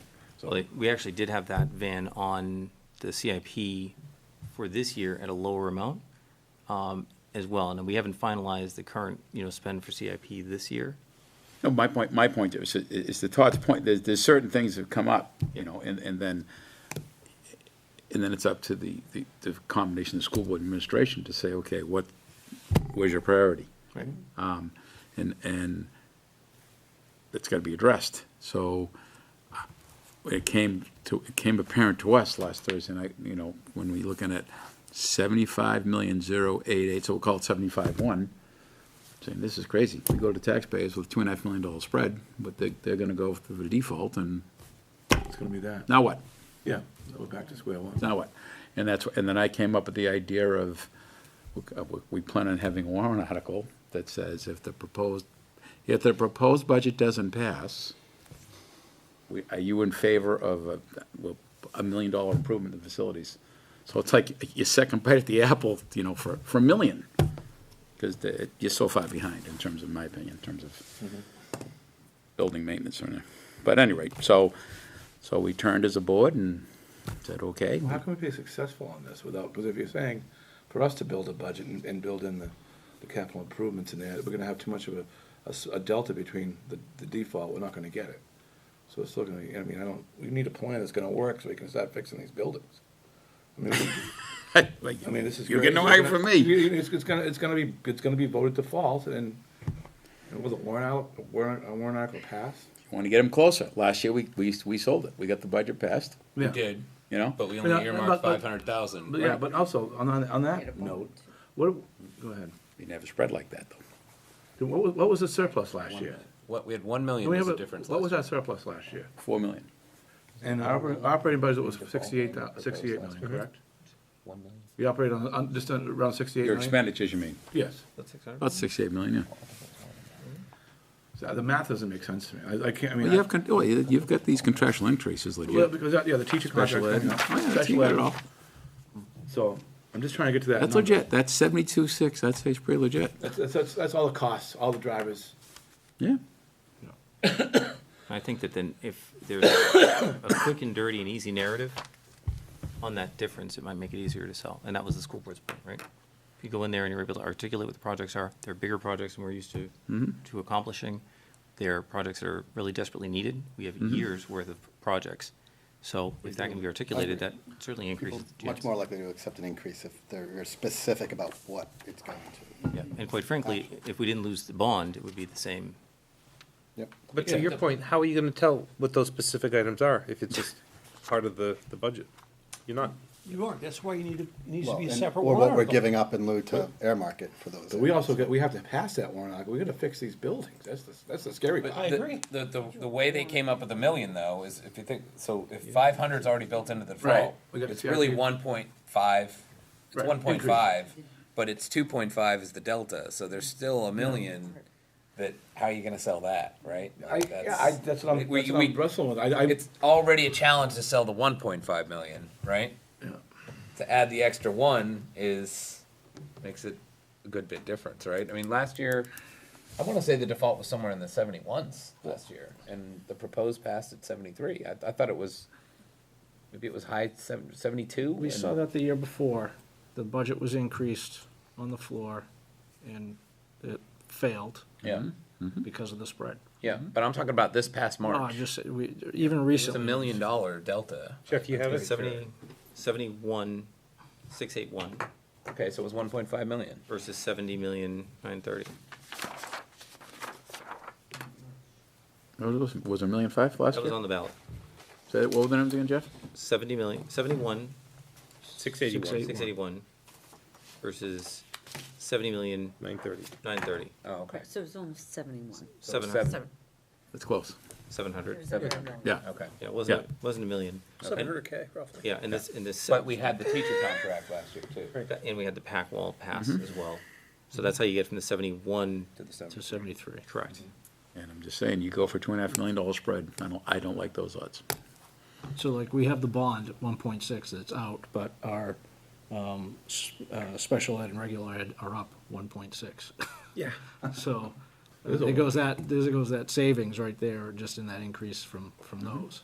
You know, and then we want to add capital money over the 500 to do some of these things. Because if you listen to some of the things that, as Gary's telling us at the CIP meeting about, you know, I think it was Atkinson that has one aging boiler, and if it goes, One big unit. yeah, one big unit that it can't get parts for, and that's it, you know. When it goes, what do you do then? How do you heat the place? Right, so boilers were again, that had come up a few years ago, and boilers were back again, and we're hoping that it passes the school board, we can come out of this year's capital to just fix those things. And again, it's prioritizing.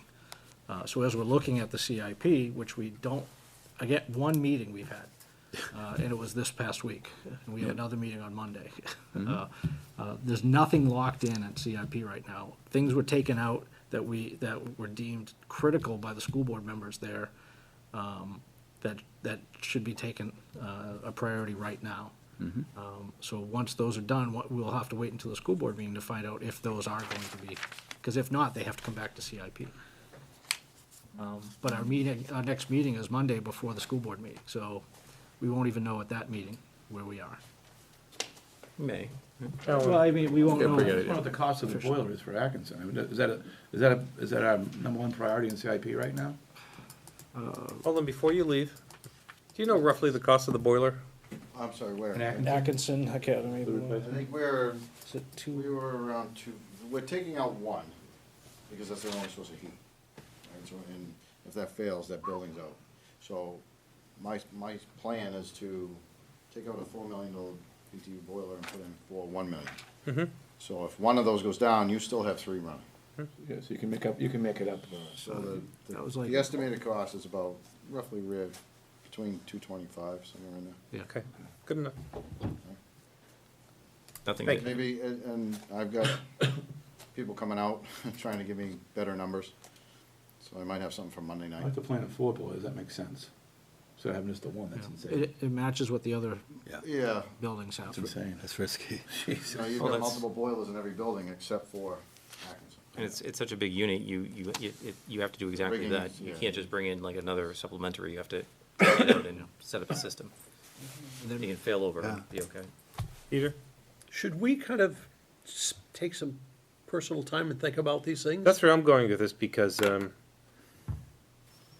we've got some, like, I call them data points. We got some boundaries over here, and we need to figure out where we're gonna hone in and what direction. So, why don't we consider this right now? I'd like to find, we need another meeting, which is, the next one on the books is December 26th. So what I'd like to do is just see what we can do to get together next week, looking for before Christmas versus after, and use that meeting to hone in on this final number. It would be basically a makeup for the November 26th meeting. Right, So I didn't miss a meeting, we just didn't have one. That's right. okay. So, Because I never called anyway, so. so if I just go around the room for availability next week, if I can kind of do it right here, right now, and I'll start with there. Alan, are you free pretty much every night next week? No, well, next week? Yeah. Next week.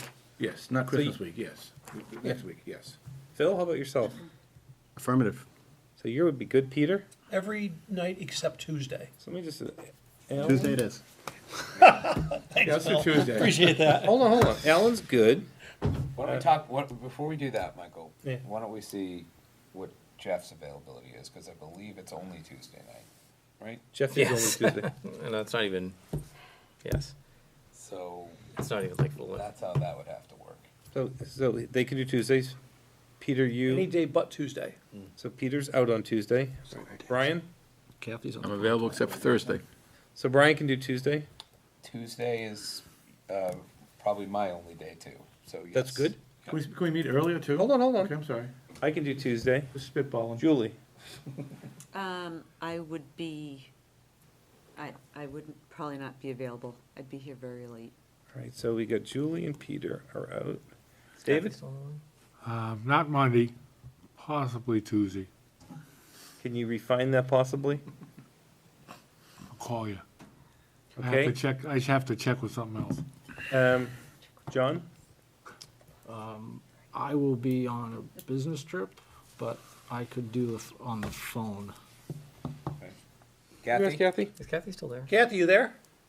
I am. I can. How about Tuesday for you? I could do Tuesday, but I would be late, and I can do Wednesday Call in again if she wants to. It's easier. and Monday. They can't both call in. We only have one phone. True.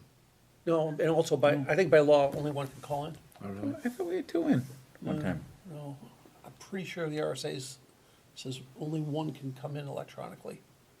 I might be wrong on that, Brian, but that's my I memory. don't think that's accurate. I don't think they limit it. Okay. Didn't we You have just two need on to an SU approve. meeting? And it needs to be publicized. It needs to be public. I thought we did. What's wrong with Monday again, by the way?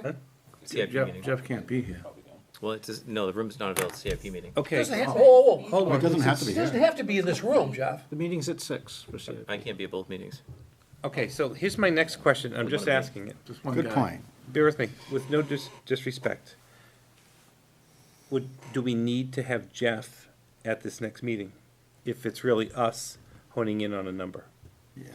I mean, so if that's, does Jeff want to be there? I mean, does he feel? If it's Monday, It's his budget too. both I groups mean, can be, one See- group in that room, one group in this room. CIP starts at 6, and we only went Jeff for can about cover them an hour both. the last time. We could meet in there, correct?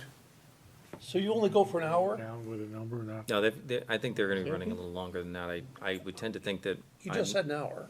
No, you went an hour last time, right? With Hour and a half. the last meeting was about an hour. Yeah. You're saying, you guys gonna meet Monday in there?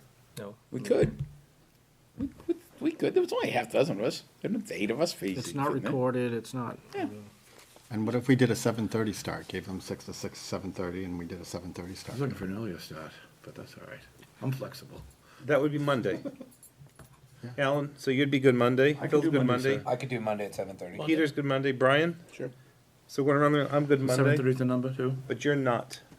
I'm not, and I'm not, I think that what's really important to your guys' consideration, you tell me if it's important or not, really, is having some articulation of what that recommendation would be from CIP. CIP. But that's an hour and a half. You don't think you can get it done? in an hour and a half? If we were to look at getting a final number done, I don't see that happening in an hour and a It's half. gonna be No, I just don't. I think, and more I'm than not one sure. meeting, you're I thinking? wasn't able to make that meeting, and I'm not sure if that meeting would have gone longer if I were there. Could we start the meeting without you, Usually do. perhaps? The budget committee meeting? But no, the point is, we need the CIP numbers to. So I don't think you do. No, we're not voting We on know. anything. I disagree. You're voting a number.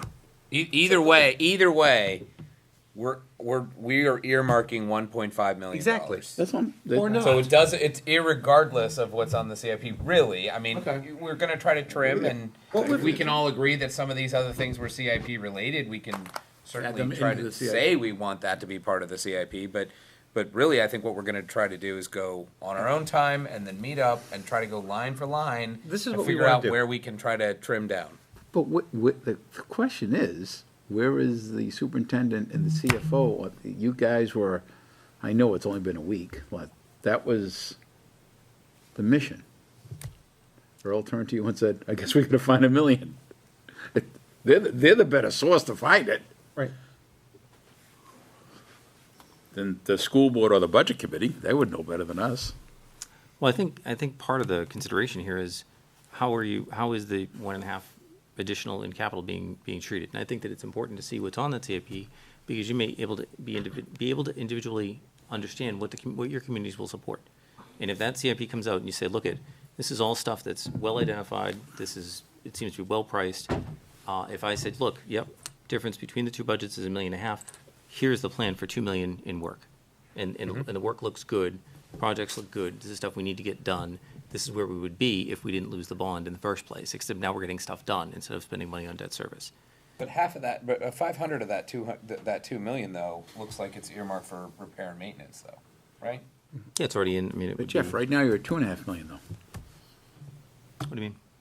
The difference Oh, between, exactly, yeah. so it's, Yeah, but my point is that I think the CIP would be good to understand where that's at, as far as the community's. It would, but I think what we're trying to do at this meeting is focus on the million that we want Just to, allocate that $1 million somewhere. Yep. And make it for lack of a better a term. number we can attack, actually get voted on. Right? Bring We're it not down. going to attack the 2 million or the 1.5 for,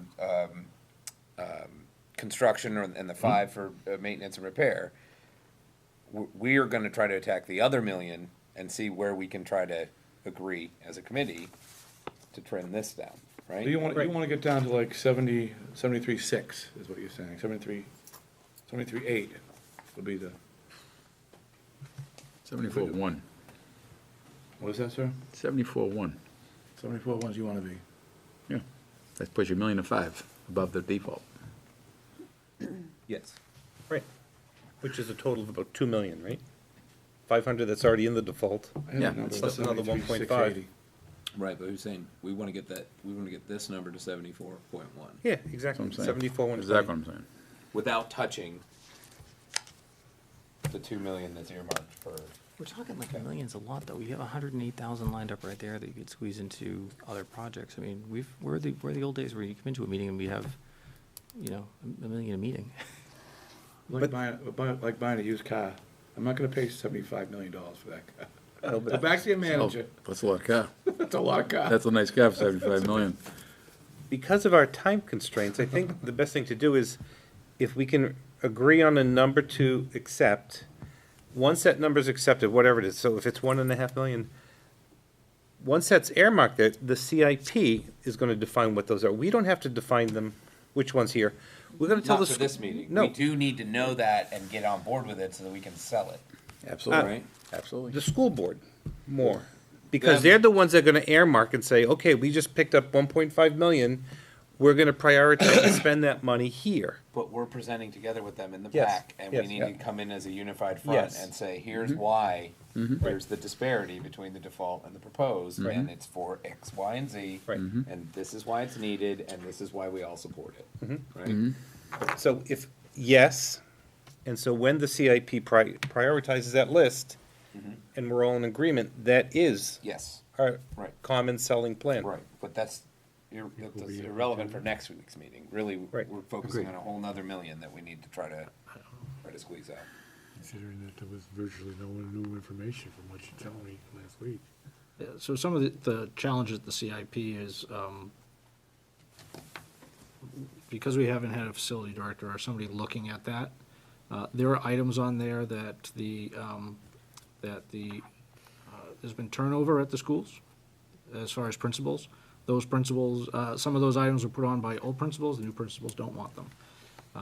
There are things that are on there, like you suggested, you're looking at them, they're like, why is that on this year? Because it's not a safety risk, it's not a priority thing. So we really need to be looking at those, and, I mean, I'm not sure if we'll even have that done on Monday. So I think what Brian's saying is, there's a number, and we talked about that, we won't have anything for this meeting. We'll just have to say, what is the number that we're comfortable with putting in capital? We know there's already know that. more that, than exactly. $1.5 million, 2 million of work that needs to be Yeah. done. Oh, in of course. this. Boilers and There's park, you'll have no $5, trouble. $10 million. So- You'll have no trouble finding that. So None.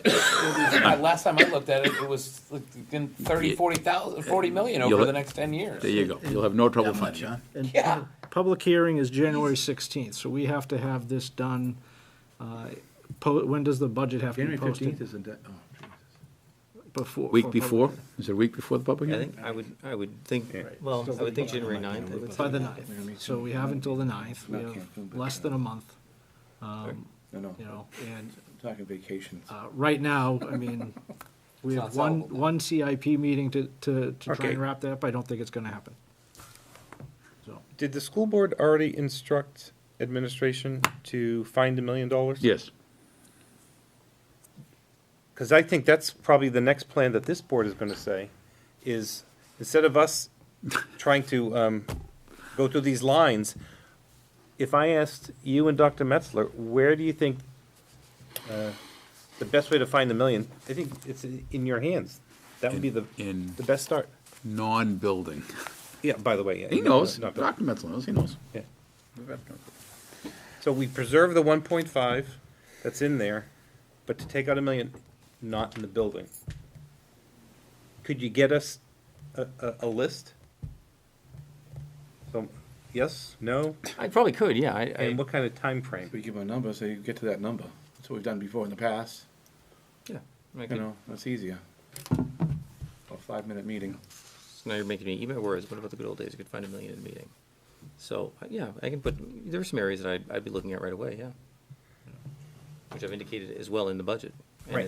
it's not the pencils, but it's not, may not be 100,000. So is that the will of the board? If we're, look, at the school board can do what they want, but I'm saying for this board, is it the will for this board to recommend for the administration to try and trim this proposed budget from 75,088 and take down 1 million? Which would get us more in line at 74,1, which has got everything that built in that we just talked about. The 1.5 in capital, plus the other 500. My only concern is it gonna be too much of a difference to get voted on? Well, Anyway. that's why we have to, You know what I'm saying? It's I- it's we can different than sell it. every I get other it. I get year. We can sell it. Just bear with me. So if Jeff can provide a list, it's a starting point. Right. We can not use all the lists, we can use a subset of it For Monday night. whenever we meet next. Well, so the It's 26th only is the 9 next o'clock meeting after Thursday, that. there's plenty of time. yes, Who can make the 26th? I can. 26, I can. I Santa. don't want to. The but I can. 26th? Santa can, he's done. That's our next scheduled meeting on here, so we have That's pushing it. We have one next week. Yeah, we got- and then we have the to meet before that. 26th. We If have to- nobody's available for that, we have next We week. can't, Yeah, I think we should find one before and use the 26th as our, that's always been our backup. correct. We need a meeting to replace the one we missed. Right. Last year, we had a quorum the day after Christmas or 2 days after Christmas. But did? But we did, Yep. but it was Must have missed barely a quorum. And so I think that's risky. Right? Yeah, and the No district, offense to everyone here, but it is pretty I close to remember you came in with Christmas. your ugly Christmas Family sweater, I stuff, remember families that. visiting, you know, it's hard. close that. Yeah, I know. it's vacation, the district buildings are closed, and staff availability to even get us into the building. Dunks is open. Okay, So, I will, where we I will say at? this, though, about Monday. I can't be make any creative. commitments for the superintendent, but that's not a lot of time. no, And it's not. it really means that if there's 1 or 2 days of unavailability, or if our schedules don't line up, that's gonna be a lot. And I don't know what the quality of that is gonna look like, ultimately, Of what, that report? of what that proposal would be. We're both pretty scheduled out. So you're saying we should meet next week? Is that what you're saying? I think that if you'd like to meet on the 16th, right? Contemporaneously with, or just after, well, probably contemporaneous Of with January? CIP. No, next week. Oh. Next week. 16th, yeah, next The Monday, day after the deliberative, yeah, we should meet then. yeah. I'm having, I don't mind looking for the cuts, I don't have a lot of time. Normally, we're talking 2 weeks, now we're talking effectively 2 days. And I just don't know, I I'm good for don't, 16th, I can do Tuesday. so if you wanted to meet and take a look at some of Monday, those in your own, but I definitely wouldn't have 1 million.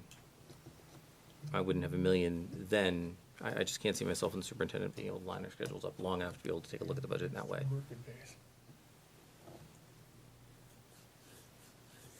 So the 16th is, just help me out, Tuesday? No, Monday. 16th is Monday. Monday. What about Wednesday? Who can't make Wednesday again? I can't do Wednesday. I can't. I'd like to say, let's meet Monday, and if we have to wait till 8 o'clock to make a quorum, we'll do that. I mean, we have to do what we have to do. I mean, I think it's better than waiting to the 26th and putting Jeff in a situation where he can't No, we're not crunch the doing that. numbers. We'll Makes do no Monday sense. later if we have to. Yeah, but we meet here at 7:30 and we'll get it going when we get it going. Does So that work for again, everybody? Monday, everybody here is Monday, up this way, and Monday didn't work for you though, correct? Until later. Jeff? It wasn't ideal, but he said, yeah. It's certainly not ideal, and I think part of the problem is that Because of the CIP meeting. because of the CIP, and I do think that if I'm there, we will have more progress, which I think might make the meeting go not intentionally, but that it will go longer because there'll be certainty as to answers. So I can't escape that, and the CIP committee is in the situation that they're in because I was pulled to another school board meeting the last time you met on Monday night, which was really the only time that I remotely could have met. But I was pulled into another meeting the night of that meeting, which made it very, very Monday. difficult. Monday it is. It's gotta go Monday. It's gotta be Monday. And we'll meet here at 7:30? Your meeting's at 6, Joan, right? The CIP starts at 6 Okay. here. Right in this room. Yep. And if we gave you an hour and a half, that's 7:30. Funny. I mean, Jeff feels that that's not gonna be on. They go over, they go over. I think, I think Alright, it'll help. Kathy, did you say you were available on Monday or Tuesday next week? I am available Monday, excuse me, anytime. Tuesday, I would be able to get there by 8:30, but I could dial in earlier. But My- Monday, you could be physical here? Peter, Yeah. ask her. I'm sorry, what was that? Yeah, she said she's available anytime Monday. Okay. Physically here? Later, she said. She can dial in early. Could you clarify that? If you could be here physically on Monday. Can you hear me okay? Well, the problem is other people are talking over you. So can you be here at, 7:30 Monday? I can be there at 7:30 on Monday, and on Tuesday, depending on what time you wanted to start, I can be there by 8:30, and I could dial in sooner. I have Okay. about a 50-minute commute to get there for Okay, 8:30. this is good. I think we have to go with the Monday plan, 7:30, and that's what we gotta start with. We missed a meeting, and I hate to say it, we gotta pull a little bit harder to make this work, get the information done. And that will be here? Yeah, right here, in this room. It might be a long one. I'd have some coffee, or come in with your own coffee, guys. I'll bring a box of Joe. All right. Let me get my paper out. That was recorded. Okay. Make sure it's reflected in the minutes. You'd save money if you get Cumby's coffee. It's much cheaper than Doug's. And Julie, you cannot make Monday. I'll be late. Okay. I'll be late. So if you're Okay. starting at 7:30, I'd probably get here a little after 8. Okay. We'll be wrapping up. We'll be all done. Yeah. All right. Before I beat up anymore, so we're good with that one. Yes. You got that, Jeff? Oh, yeah. Okay. I know it's a tough one, but I am just, Excited. I am co-chair of that CIP committee. yeah. I am glad Mrs. Sherman is not here, because I think she would be wanting to get the work done in that committee. All right, John, We will. Brian, We'll be you're good. both in that meeting, Fine. right? We're good. Make it happen, We will. Make it Gone? so number one. We're all good. right? You got an hour and a half, get it done. If I have the Yep. faith in Good. John. We're good. Okay. Brian, should be a good You shape. should have seen him cruising through those things. No problem. All right. Jeff, do you have a review of the revenue budget? Yeah, very preliminary, well, I shouldn't say very preliminary, but still fairly preliminary.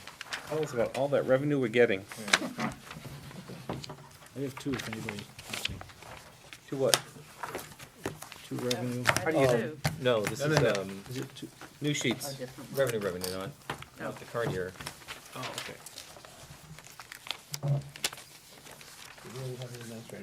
No, we're gonna go back to all this. Here, pass that down.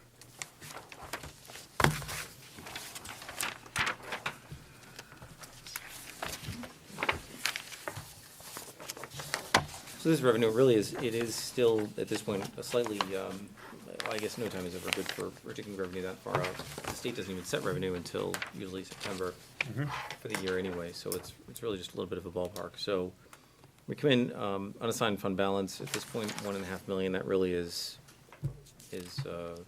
really not a terribly solid number. I don't anticipate too many changes in regular day tuition, summer school tuition, evening division. Special education tuition, so that's tuition from another school district into our district. I don't know that we can count on that coming in next year, so you'll see it on there, but it doesn't mean that we're gonna get it again. We've done much better with our bank as of late, I do anticipate we'll have interest income, which is nice. Previous to this, we did not have a lot, and that was accounted for as part of other local revenue, which is in the 1990 line. Food service, so as I discussed earlier, I've adjusted those lines throughout food service, 3260 under state revenue, and lunch reimbursements under 4560 to tie out to the amount that I've put on our expenditure side. Other local revenue, which is the 1990 account, you can see where our trend has been on that, putting that at 350,000. We have some SAU rental revenue coming in. That's the amount that we get from outside groups who use the SAU as a facility, let's say a dance company or someone who just says, hey, can we rent this space? PAC programs generally, 77.5, but that'll probably be adjusted to reflect the net of the 42,250 at the end of the day. So I'm just glad under state revenue that I am not the one in this group who's from Sandown. Because you can see that our numbers have jumped substantially on the education grant line, and a significant and disproportionate amount of that was awarded to Sandown. So happy to, whoever's here, Sandown, yeah. Pip-hooray. The RSA allowed the projection of grant funding to go back to the way that it was a number of years ago. Danville was also another big recipient of that. I think Atkinson lost 100,000. That number overall, though, is up. Very nice to see it up. Nice to see some more support from the state. So building aid, that's off because our bond is off. Kindergarten aid. So kindergarten aid, that 3220 line for a year had been broken off. And the idea was that it would be there, but that it would eventually be incorporated into education aid, which it has been. However, we do not qualify for any of that aid. And I couldn't count it as kindergarten aid this year. It would just be part of the education grant. Because we're a district which collects partial tuition, we are not entitled to any of that aid beyond the half that we would normally get. Can I just, real quick, can you go back to building aid? Yes. Were you saying that we were receiving $1.1 million to offset the $1.6 million bond? That is correct. It's really not as big a win as we're thinking it is, right? Really, we're only freeing up $500,000 from what we were normally spending every year. Well, no, you're freeing up impact, right? Because it's not you were still spending 1.6, right? It's just that the net effect, 1.1 was offset by revenue. So the net.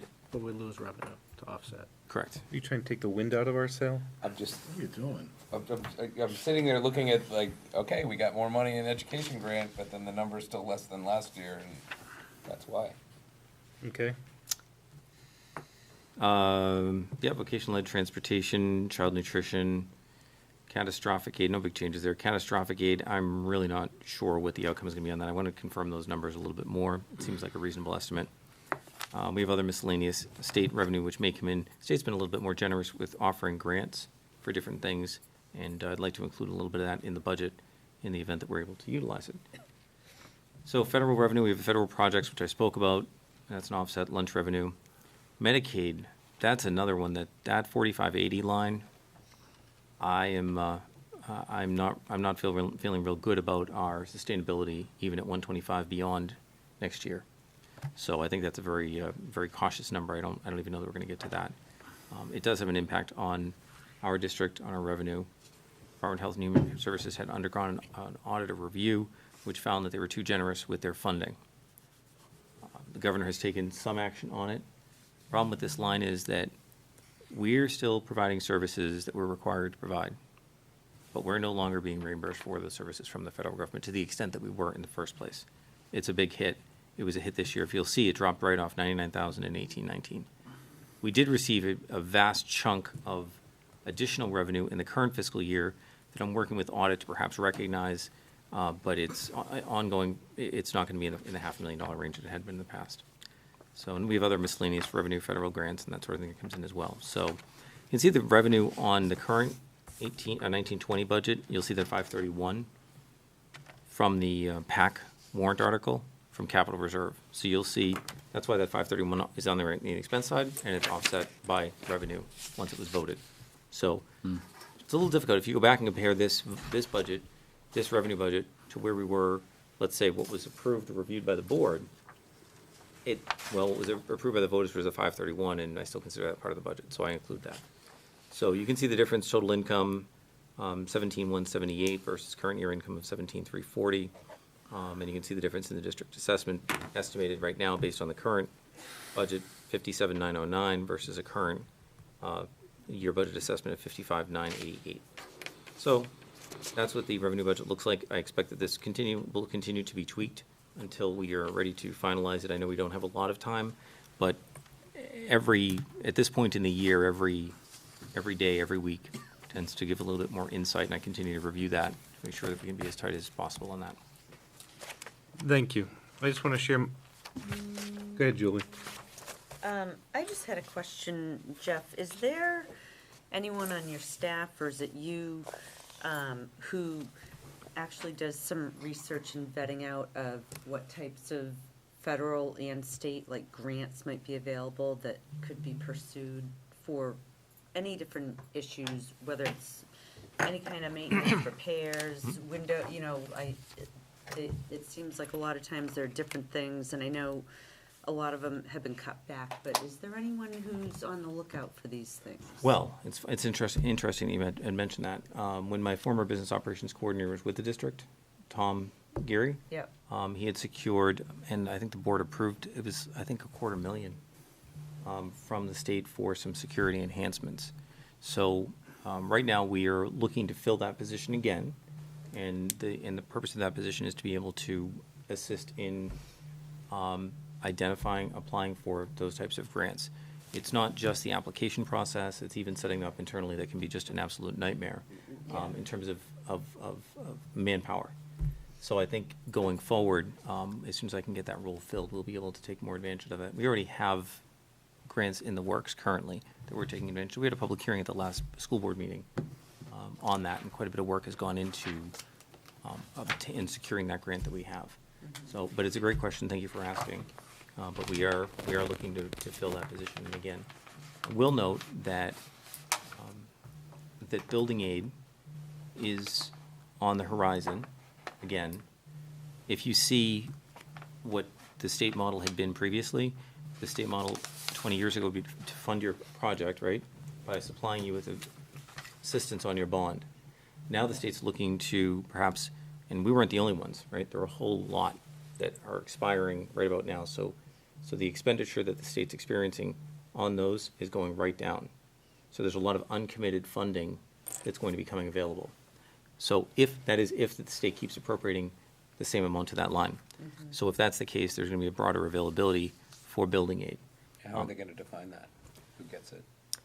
It's based on a criteria, need. There's a whole sort of an application process, if you will, that you have to go through to put it together. The projects that you have to put in for building aid are typically a very tight project-based type of, I don't know the best way to explain it, but a very tight project-based project. It's a very tight project. We're looking to do over the middle school. We're looking to add a connector for the PAC. It's a very defined, specific project. So it could be, depending on what's chosen for the CIP and what we're earmarking to spend, could possibly get us that money. It could, and What it is. I think the biggest problem, though, is you have to have projects lined up. And I think the problem with the CIP is we have a lot of disparate projects. And that makes it very difficult. In some of those, like the connector for the, at the PAC and the middle school, the high school there, that might not be at CIP in this year. We might be pushing that out to others. So, so we'd have to be looking at what we're suggesting, but to fit the grants, it might be something that's out in year 2. Right, That has to be but pulled I guess what forward. I'm saying is, if we were to able to identify $1 million on the CIP of qualified expenditures that would be offset by revenue through this new process, could that not then be our $1 million that we're looking for? No, because the Next year. letters of intent, I think, are due the end of December.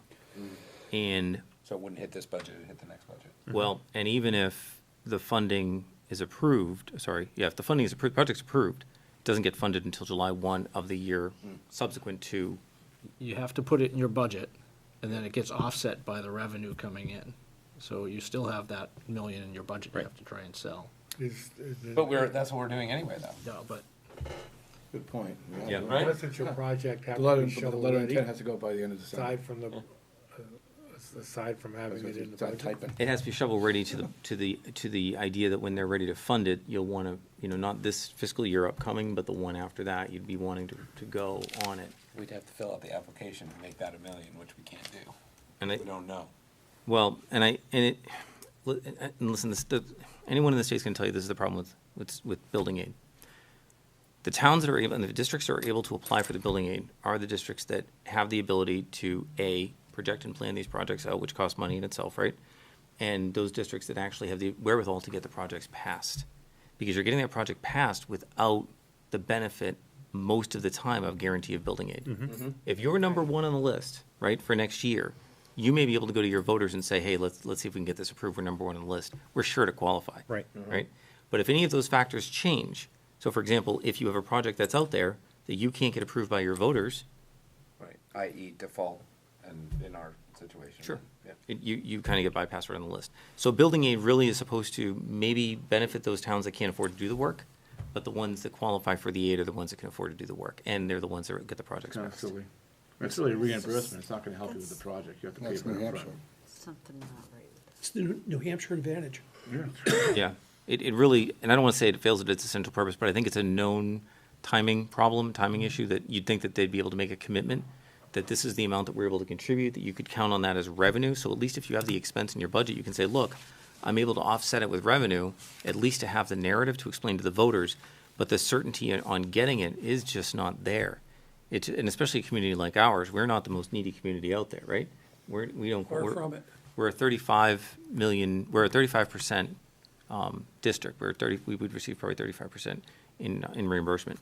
The problem with some of the projects that we have is that when you submit a project for review, if anything changes on that project, you almost have to start over again. So if we took and we said we have $1 million project, but we ended up having to accelerate one aspect of that project early, the project doesn't get funded. When you submit your project for funding, it gets funded at the level at which you submit it. So the project is approved based on, that 35% is based on the amount, the day that you submit it. So by the time it gets approved, guess what? Brian, what construction costs up every year? 5%, 8%? Easy. So already you're submitting it based on what you know it to be, except by the time you actually are able to get it funded, you're getting 35% reimbursement on 16% increased construction costs. So it really is a little bit of a backward, and that is if you're doing the whole project and you don't lose it. So you apply end of December, you're accepted, and when do the funds actually come to us? So the letter of intent goes in December, this year actually, December of 19. Full project application goes in before December 2020. That's usually when the determinations are made. And then at that point, you would not receive funding until, the earliest funding would come through is July 1 of the next fiscal year. Right, so, It's way out. so really what we would, to be prudent, we would earmark qualified projects on year 2 of the CIP, the total $1 million, whatever the number is. And go through the application process, and then on next year's budget, Ballot. it's easier to sell, because by then we would know. You know where you are, you know what the likelihood is of receiving the funding. They have a lot of other restrictions around it as well that tend to make the projects a little bit more expensive. I believe that the RSA requires, for example, we used to have remember the old clerk of the works? We've all seen the plaques and all that. Now it's an owner's project manager at the OPMs, what Gino does basically. So they're really requiring a lot more in terms of expense. I won't say expense, but in technical. I mean, it's probably for the benefit of the districts, but it's not a small, insignificant number. So I hope that's helpful. It's just difficult if we had a project and we said we have an exterior remodel for the high school that we knew was going to cost $1.5 million that wasn't terribly dependent on other projects. Done. That's the project. That's it. If we have $1 million and it's in windows and we end up having to replace because they've failed, Does that cause the whole, we have to replace them early? Does that cause the whole project to fail? Maybe. So it's kind of a nice want, it's a nice project to, a want, not a need type project. Okay. All right, I want to bring up one more point just on this revenue sheet to everybody here. If you look at the district assessment, which is the second to last row, and the last two columns, that's an increase of about $2 million, right? It goes from 55.9 to 57.9. So our district assessment has typically gone up by about $1 million a year, historically. So I'm glad that we're asking administration to see if we can trim the budget backwards $1 million, because the way it sits on this paper today would be going to our towns asking for an extra $1 million on assessment, which is a direct impact on our taxes. Extra 2 million. 1 million. On top of what's. Yeah, I'm sorry. It's 2 million. It's $1 million more than what our historical pattern has been. Well, which is basically what Todd pointed out, the building aid is gone now, Correct. so. So, thank you for the administration looking to give us some kind of guidance there. 2018 to 19 was 2 million. I know, so there's that 1 year, but if you look historically, we're bumped up about $1 million a year as an assessment to the towns. More than this page shows. Sandon hasn't balanced their budget yet either. Well, and that's also the difference between the default year and the work passed in March, Yeah. right? Okay. So, So let's not beat this one too much. So, Jeff, do you have any more on the revenue? you? I don't, however, one more thing for consideration, just one last thing, building aid. When it comes in, it's now funding, I believe, at 80% upfront, 20% upon completion. They're getting away from that old model of funding the bond over 20 years. You get the project started, it's a good project, we'll fund you when you're finished at 35%. So, Okay. All right. as so far as the revenue, I'm good. Jumping around, I'm going to complete 9. If I go back to administrative report, do you have anything, Jeff? Not really, not that we haven't already Okay. covered. Reports of committees. So Brian, do you have anything new to share for, Just, I gave you the rundown. that's what I figured. And then school board rep, John, that would be you. You're- I'm sorry, Me. I'm sorry. Just confused. See, So this was. CIP, we already discussed. it's too late for Yeah. him to. Withdrawal committee, it was accepted, I mean, Right. I'm sure people have heard it, it was accepted by the Board of Education, so it's gonna go with the changes. Yep. So it's gonna be on the ballot. Okay. So trickling down, I'm not even going to go into the old business of parking lot. Well, we can take that off now because we all agreed we're not doing that this You year. bet. Down to number 11? Okay, so I even took it off its own bullet. what we have next is, you will send out a notice. I can send a notice You might as well send for, it out right now. Monday at 16. 7:30. What was it, 7:30 or? Monday at 7:30. Yeah, we're giving an hour and a half of the CIP, so it's 7:30 right here on Monday. I'd like to thank everyone tonight for having not had a clerk, that we only had one motion. See that? Just to allow Kathy on the phone. So far. There'll be one coming up. So if we have no more business, I'm going to look to get a motion to adjourn at 9:25. Made. What's wrong with general Made. consent? Second. Sometimes he does, sometimes he doesn't. Wait, hold on, Peter Peter. motion, I second. So Peter and Todd. All those in favor of adjourning?